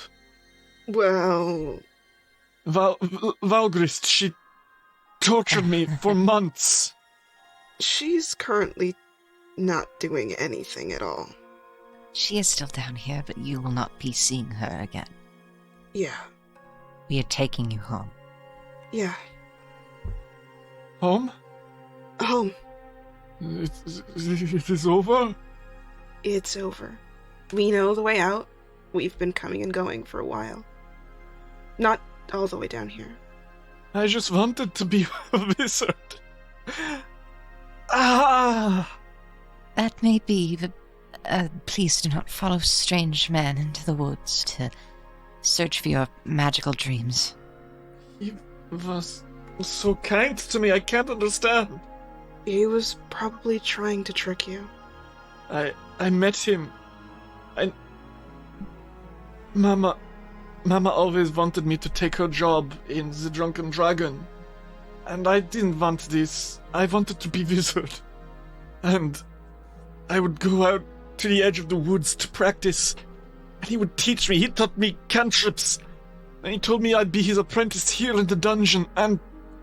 oh, gods. He took me into her chamber. And... he said he'd be back when I was ready, then he put me in here, and I thought I would die. He saw the other side so many times. I don't want to be wizard anymore. I want to go back to the bar. I want to clean tables. This is all I want. You can do whatever you want. You can learn magic in a normal way, or you could just do whatever we want. No more magic. Fuck this. We'll take you back home. Please. Your mother's been looking for you. Mhm. Mama? Yeah, she's been looking for you. She had us. She asked us to, and I'd been planning on it anyways. He nods and points and says, there are stairs nearby. We can leave through here. I saw them on the way in. Oh, okay. Alright, you knew that because it's on the map. This is the stairs that goes up to that devil you saw once. Yeah, he knows everything. Which one? Yeah, wait, which one? The one that was waiting? Yeah, that Corlock, the Vordine, the soldier devil. Oh, is this the one that we already... Yeah, he's the guy you sent home, remember? Oh, okay, Yeah. okay. He's gone. Swell guy. Wonderful chap. Wonderful chap. Would recommend. Recommend for what, brother? To sit there and do nothing. Slay? Except tricking one dude to licking floors for an eternity. Oh. Fiore's like, I can carry you up. I don't think that you're in any position to move by yourself. Please, I want to get out. Yes, let's go home. And I think you guys make your way out. Go back up the stairs. You leave this floor behind you, knowing you'll return to it only once you have the relics of the Rose Guard in hand. You make your way up the stairs. Do you want to stop in the Temple of Nimbalot? Check it out before you leave? It'll only be a quick stop. Sure. Okay. Well, you re-enter the Temple of Nimbalot, and you make your way back behind the altar, where once that statue of the meat Belcora stood. And Alrik, you move a painting aside, and you find an engraving in the wall, which you twist and turn until it reads 500. And it opens into the secure collection. And holy shit. It is a small room with built-in shelves, and there's books lining the shelves to the north and south, while a stack of loose scrolls sit on the shelf to the west. A single chair and a small writing desk sit in the middle of the room. And as you look through, you see that there is some stuff beyond what you knew. You have a set of blueprints, a stack of loose papers and scrolls. They're written in Aklo, but you can tell what they are even from the illustrations. It's the Gauntlet, the blueprints of the Gauntlet. It'll take you a long time to study it, but when you do, you will be able to learn exactly what the Gauntlet can do. It'll tell you exactly what will happen in a worst case scenario. On top of that, a folio containing several esoteric diagrams sandwiched between several books on teleportation on the north shelf. The folio details several linked teleportation circles, and it notes the importance of using the Awaken Portal ritual to activate them should time or mischance deplete their power. And handily enough, it contains instructions for the ritual. Oh shit. You've learned how to activate the teleportation circles. Nice work. Fuck yes. Okay. Thank God. Next is a particularly startling book. Because again, it is written in Aklo, so you can't understand it. But flicking through it pretty well lets you understand very quickly. This handwriting, you've seen it before. You saw it annotating the sieges of Absalom. In cursive Aklo, you hold in your hand the Journal of Belcora Haravex. It's her fucking diary. Oh my god. Dear diary, today I was fucking evil and it was awesome. Dear diary, today I killed 5 children. So, if you read Aklo, you'll be able to spend 8 hours reading it to learn, hopefully, a start on who she was as a person. Oh. And also maybe some stuff about the vaults themselves. Aklo. Well, That's the language of the outer gods. yeah, but it's a good thing I have that scroll of translate, right? Well, yeah, when you learn it, you'll be able to speak, you'll be able to understand it, but how long does translate work for? I don't think it'll, it might be easier to learn Aklo. Damn. Fine, I guess I'll fucking learn Aklo. The last book is perhaps most interesting to you, Silk. Oh. Because it's the largest book in the room. And it is a startling tome. One perhaps you've heard mention of, only by name, in your books on Nimbalot. The Whispering Reeds. Her sacred text. This magical book describes 77 supposed encounters with the outer god Nimbalot, and how each encounter left physical or mental scars. The book is heavily annotated in Belcora's hand, particularly in areas where themes of Nimbalot as an eater of ghosts plays into the parables and tales. So, here's the thing. I want you to make me a occultism check to see if you fully understand how, the deal with this book. So I think the funniest thing here is to tell Silk what he thinks and you that you just rolled a 3. Okay. This is a magnificently powerful book. In fact, reading it will tell you all about Nimbalot, her fate, incorporeal undead, vampiric mists, wisps, anything incorporeal. You will be able to learn all about it, and that'll be excellent. That's great. On top of that, you can use it to read aloud a phrase from the book to target a single incorporeal undead creature and cause it to be ripped apart. Oh. By patches of 7 equally spaced holes. On top of that, you can invoke a tale from the Whispering Reeds that parallels the situation, environment, creatures nearby, causing eerie mist and indistinct whispers in a 20-foot emanation and clusters of 7 perfectly spaced divots manifesting in the ground, vegetation, and flesh of creatures who are in this place. It will cause them horrible damage, and there will be mists and whispers and strange divots that fade away at the end of the round, but all creatures in it will have their willpower weakened dramatically. You can also use it to cast Crushing Despair, Fear, Paranoia, Vision of Death, all good spells, really good. Yeah. And there are no bad side effects. There are no bad side effects. In fact, you should read as much of this as possible, dude. This is great. Yeah. And I'll tell you, Ritz, this is Nimbalot's Necronomicon. Oh my god. And Silk's like, boy, oh boy. Reading material. Yeah, Silk grabs it and is like, well, this should be interesting to read. I think Alrik puts his hand very gently on the book and goes,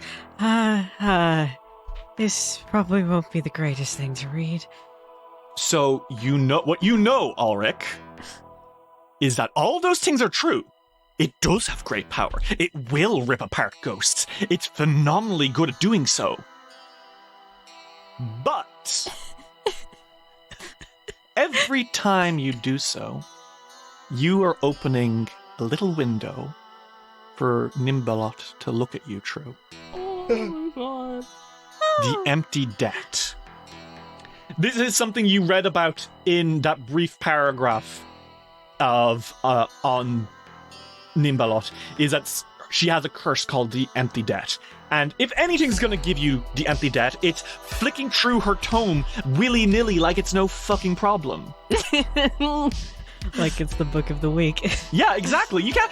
This isn't a fucking tabloid. This is the Necronomicon of Nimbalot. Silk, very sweetly looks at Alrik and is like, what do you mean?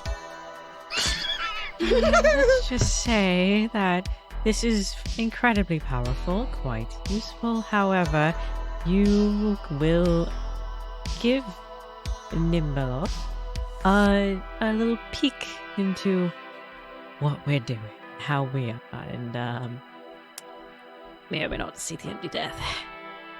Silk looks at the book. He's gonna wrap a ribbon around that and make sure it stays closed. You're keeping the Whispering Reeds just in case? What if he... Okay, it might be worth a lot. It might be. Or maybe you don't want anyone else getting their hands on it, right? God. Okay, well, if someone else is stupid enough to read it... Maybe. Who wants the other stuff? Who wants Belcora's journal? Who wants the Gauntlet blueprints? And who wants the folio of teleportation research? You could take it all, Silk, if you wanted. You could pack all these books in your bag. I mean, yeah, I think that Silk doesn't believe in just leaving a book to rot, even if reading it brings horrible things. Oh, I love it. You're the classic Lovecraft's archetype, the scholar who thinks he's immune to the horrors of the other world. He's not going to read it. He's not going to read it. That's what you think. He's going to keep it, though. You pick up these books and you tuck them into your book bag. You turn and look at each other and nod. And you make your way back into town. When you return now to Atari, and when people see Lazda, who is being helped along by Fiore, once again the town is lit up. People storm onto the streets, and I think no sooner as you've entered into town, Brelda pushes her way through the crowd, and seeing the boy she thought was dead, she hugs him so tight and weeps. You saved her boy. You gave her the only thing she had back. Once again, the reputation of the Fogfen Few grows. To thank you for your work, Brelda Venkervale pulls you, Fiore, and obviously Silk and Alrik, but pulls you into her home, where Lazda's like sitting on the porch. She pulls you up and says, "This is the least I can do for you. After everything you've done, you brought me back my boy." And she pulls onto the wall and she yanks down something. And it is a big, strong, sturdy-looking dwarven shield with the face of a lion engraved into it. Uh-huh. And she's like, "This is family heirloom. I want you to take it. You have saved this family." Are you sure? It's an heirloom. It would be nothing without my boy. Please, I want this. Okay. I'm glad we could help. And I think she hugs you. I think she hugs all of you. And Fiore, that is a lion's shield. Oh. This steel shield is forged into the shape of a roaring lion's head. It functions. The shield's head functions as as a shield boss, which allows you to do, instead of 1d4 damage when you strike with it, 1d6 damage. And once per day, you can activate this shield to do Lion's Bite, where if your shield is raised, as a free action, you can make the lion's head strike out, biting into someone, doing extra damage with the deadly trait. The shield remains animated for 1 minute, during which time you can strike with it each time you raise your shield. So basically, every time that you raise your shield, your lion will go and bite into the person. Awesome. Lazda presses it, stands up and says, "You three, you really are heroes. I cannot thank you enough for this." I'm just happy that you're safe. Silk and Alrik. Hey. The two of you spent some time going over notes. And I think it's fair to say that Alrik, you level up. You guys have just leveled up, obviously. But I think that means you learn new spells this level, right? Mm-hmm. Alrik, if you like, you can pick up Cleanse Affliction. And since it's a 4th rank version of the spell, you would be able to counteract a curse and just remove it completely from Silk. Not kind of pull it down like Vandy has been doing, but you would be able to completely remove it. But that's for you to decide if you want to do it, and for Silk to accept or to reject. So I'm giving you, it's like maybe the next day, the day after, I don't know. I'm giving you the chance to, like, if you want to do this, you can. If you don't, you can. What do you guys think? I think that when Silk gets some time to think about it, I think he is able to kind of swallow his pride on it and try to ask Alrik to help him. Well, go ahead, do it. I'm not gonna let you do this in the third person. I'm gonna make you. I'm gonna drive this one. You said they're going over notes together? Yeah, I mean, it's up to you. Where are they at the moment? Where is this happening as you're going through your, like, scrolls and being like, okay, let's see what we can figure out? Honestly, I think for once, maybe Silk comes to Alrik to go over things, wherever it is they meet. Maybe in Alrik, your house? You would not believe Yeah, how I think- thankful Fiora is not to have to be here for these conversations. Not because he doesn't love them. He loves them so much, but it's so awkward.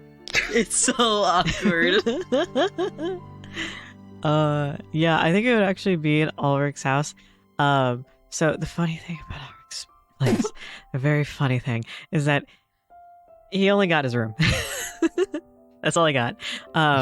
So it's a very small house. Most of the land that they have is the vineyard. Tiny house, giant vineyard.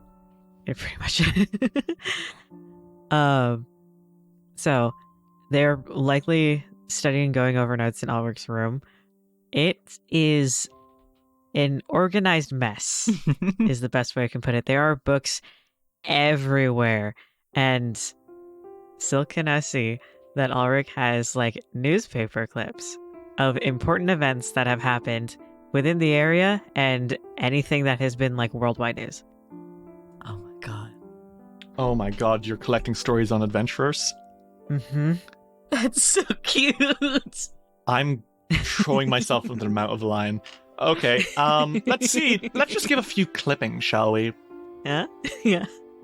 You have, like, newspaper clippings from a newspaper that was later revealed to be run by cultists of Norgorber, the evil god of secrets, which at the time are painting the actions of a set of city guards as they storm against villains and monsters in a huge, intriguing campaign, right?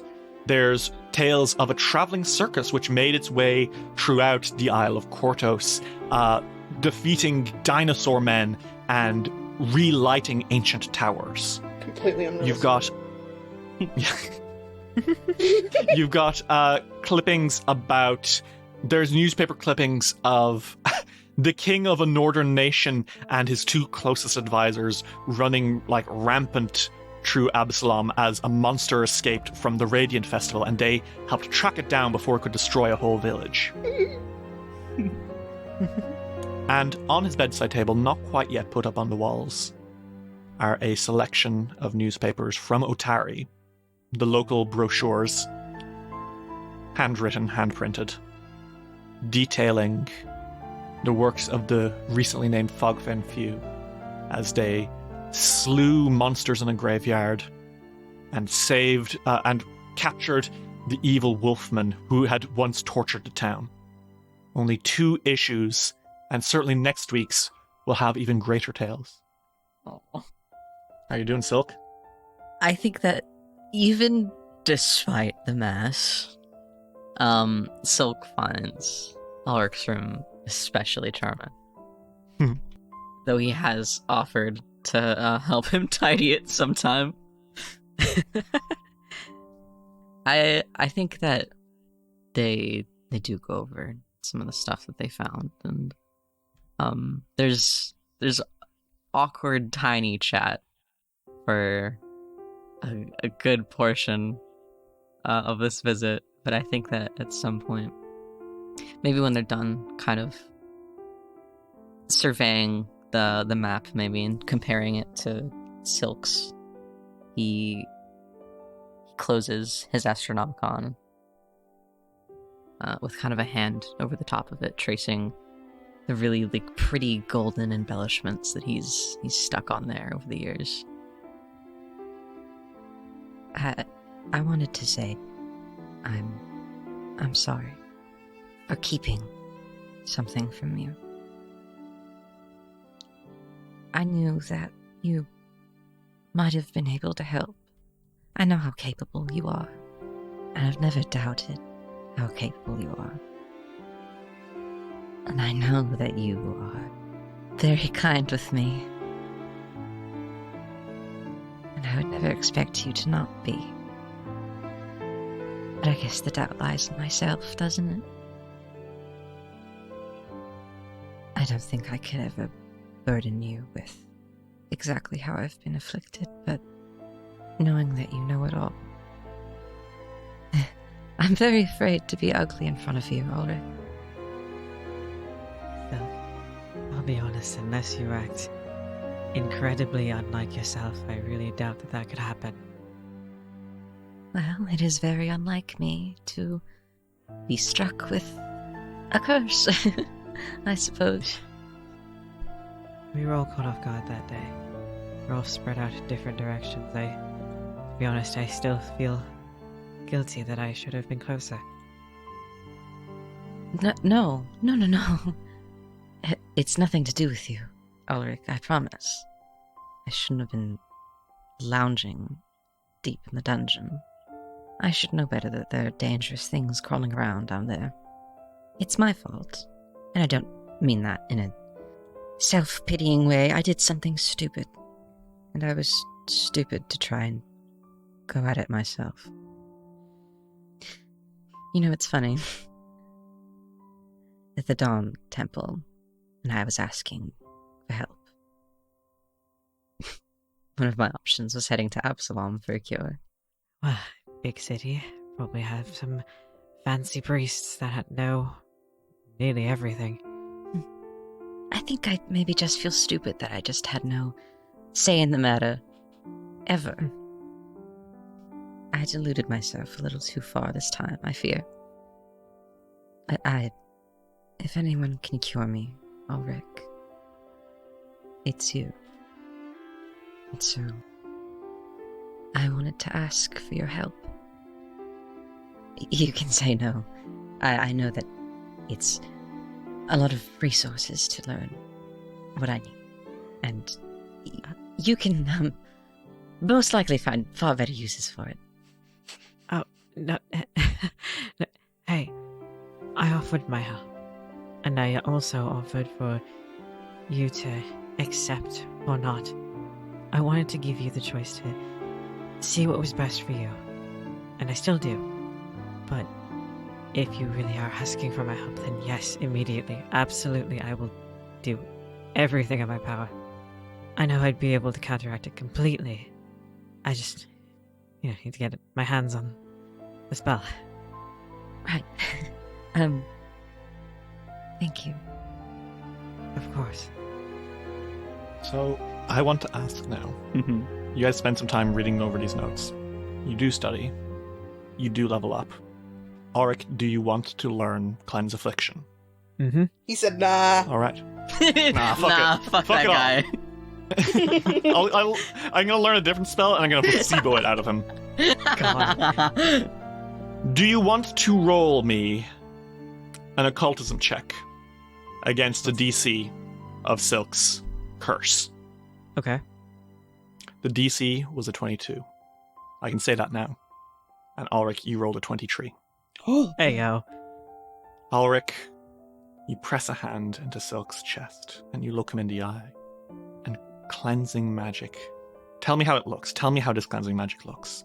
You know what? A lot of his stuff has been solar themed and solar and star themed. This time it feels, or it looks like Moon's pale light. Pale moonlight surges into Silk, and it feels like stepping into warm water. And Silk, for the first time in a while, you actually realize you're not hungry right now. It's not left you completely. it is gone. The curse is gone, but because you've had it for so long, Silk, I'm going to grant you a homebrewed aftermath feat. Okay. Aftermath feats are feats that are very rare. You can't pick them up on your own. But basically, they are feats that you get when you survive an encounter with the otherworldly, the weird, and the deadly. For example, if you made a deal with a devil, you might get Devil's Eye, which gives you a hellish eye that makes you really good at reading contracts. Another one might be, if you helped save a fae from a terrible situation, you could get it to bless you with fae powers and have the ability to not only summon fae creatures, but become beautiful and, in your case, if you died, come back to life as a fae. With you, because you have survived this horrible ghoulish incident, I'm going to give you a ghoul feat. And now this isn't an official one. This is going to be from Feats Plus, which is coming out very soon. And this was made specifically for you. Hunger Pangs. It is a reaction. Whenever you take void damage, you have felt the starving curse of a ghoul and survived. However, the hunger you felt, both as an insatiable ambition and literal ravenousness, still lingers within you, much as it lay dormant within you before the curse manifested. You gain void healing for 1 minute, so basically it nullifies that void damage you would take. In return, you become insatiably hungry for flesh, as long as you have the void healing. While in this state, when you see a living creature reduced to 0 hit points, you must make a will save against your standard DC or become fascinated by them as you're overwhelmed with the desire to eat. Or stunned 1 if you crit fail. The fascinated condition does not end normally and lasts until you can no longer perceive the creature, it regains hit points, or you spend 3 actions to kind of calm your desires. So basically, you can put yourself into an immunity to void damage state. In fact, you might even be healed by it sometimes. But in return, you are opening yourself up to allowing that hunger to creep back up on you. Completely voluntary this time, but it's still there. Trust and believe. Can I do something that's gonna make everyone really mad at me? Yeah, what do you do? I'm about to get prosy and real descriptive. Forgive me. Okay, go ahead. As Alrik has his hand on Silk's chest, and that light that fades into him kind of goes away, I think Silk very gently places a hand over Alrik's, and the tips of his hands kind of pull at Alrik's fingers, and there's a moment where Silk is looking right into Alrik's eyes, and their hands, Silk's at least, Silk turns Alrik's hand and laces his fingers into theirs, and he just looks at Alrik. And I don't know what Alrik does, but I think that Silk, just for a moment, floats ever so closer to him. But with such a red face, he notices how he is, and he clears his throat and he says, maybe we should go back over the maps again. Alrik, you have 1 chance to decide whether you want to push forward or leave it for now. It's like a quick time event. Silk's hand is leaving Alrik's. His face is turning away. I think Alrik actually gently tightens his hand on Silk's. This is maybe the boldest move that you have probably seen from Alrik, because he's usually the one that turns away first. Mm-hmm. But I think this time he's holding on to it a bit more for a bit longer. He holds Silk's gaze just a bit longer with an incredibly tender expression, one that you have not seen from Alrik, like, at all. And he takes his other hand and sort of brushes the hair away from Silk's eyes and says, "It's okay to take breaks, you know." Oh my god. Alrik has turned Silk. They've swapped spots fully.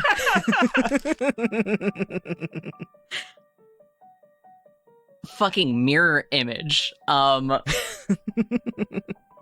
Silk, for once, is the blushing, stuttering mess. I think that Silk, he's holding Alrik's hand back, and that is tight, and that hand is not letting go. With his other hand, I think that it comes over to touch Alrik's forearm that he's holding Silk's hand with, and very bashfully, Silk says, Alrik, if we break now, we won't get back to doing anything else. I can promise you that. So if you'd like me to stay strong, why don't we get back to it? Oh.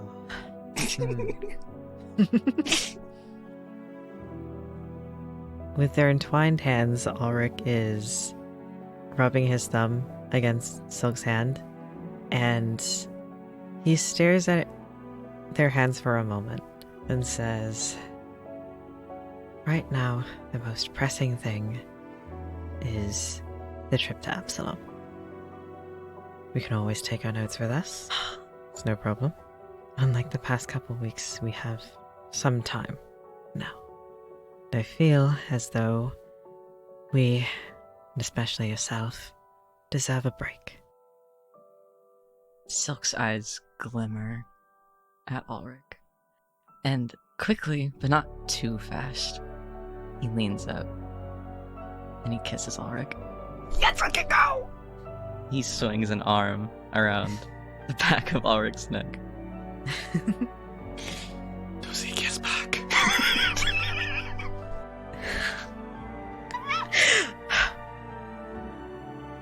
Alrik tightens his grip on Silk's hand and leans in to kiss back. I have to kill myself right now. We fade out from the two lovebirds in their little nest. The last few days of studying together, culminating in a well-earned break. We see the town recovering. Fiore in the Drunken Dragon, as Lazda takes his first day, not working, but being around other people he knows. Evanwer brings him a glass of water, and Fiore, you sit by him. We see the Menhim's manor. Osef Menhims proudly putting together his plan for the next political term, while Doriana Menhims sits on the edge of her bed and rubbing the tiredness out of her eyes after a bad night's sleep. We see a cave within which a man files down a piece of wood and holds it in front of the campfire he's sitting before. We see school children standing nearby the local ruins of a burnt down building, and they gasp and point when they see something moving inside. And we see Galentine's Deliveries organizing horses to bring you to Absalom to visit the College of Mysteries. And as we pull back, we see how we are seeing these things. Through red-tinted, compound eyes. A buzzing noise.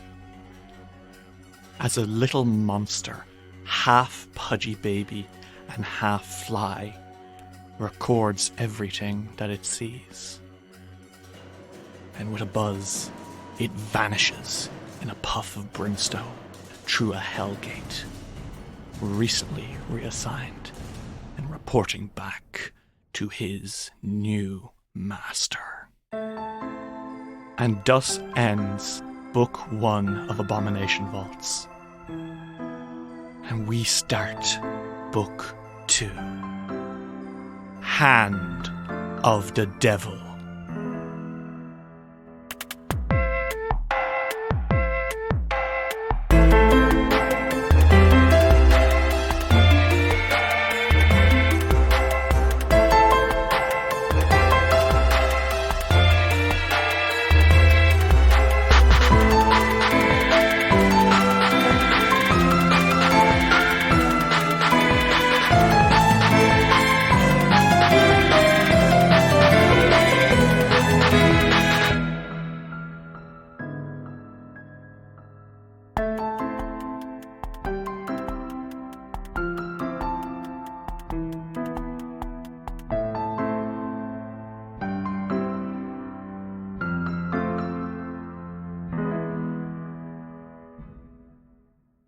This episode of Dice Will Roll would not have been possible without the support of our patrons.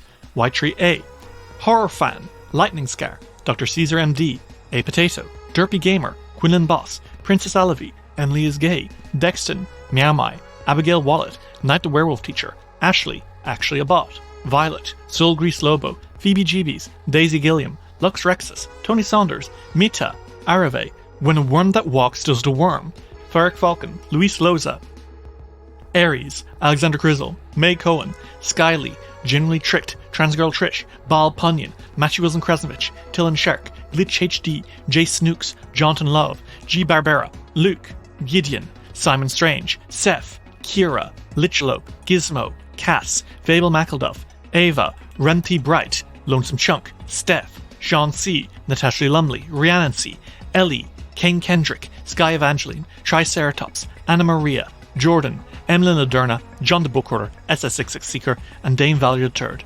If you'd like to see what you can get for helping us keep it rolling, check out patreon.com/diceroll today.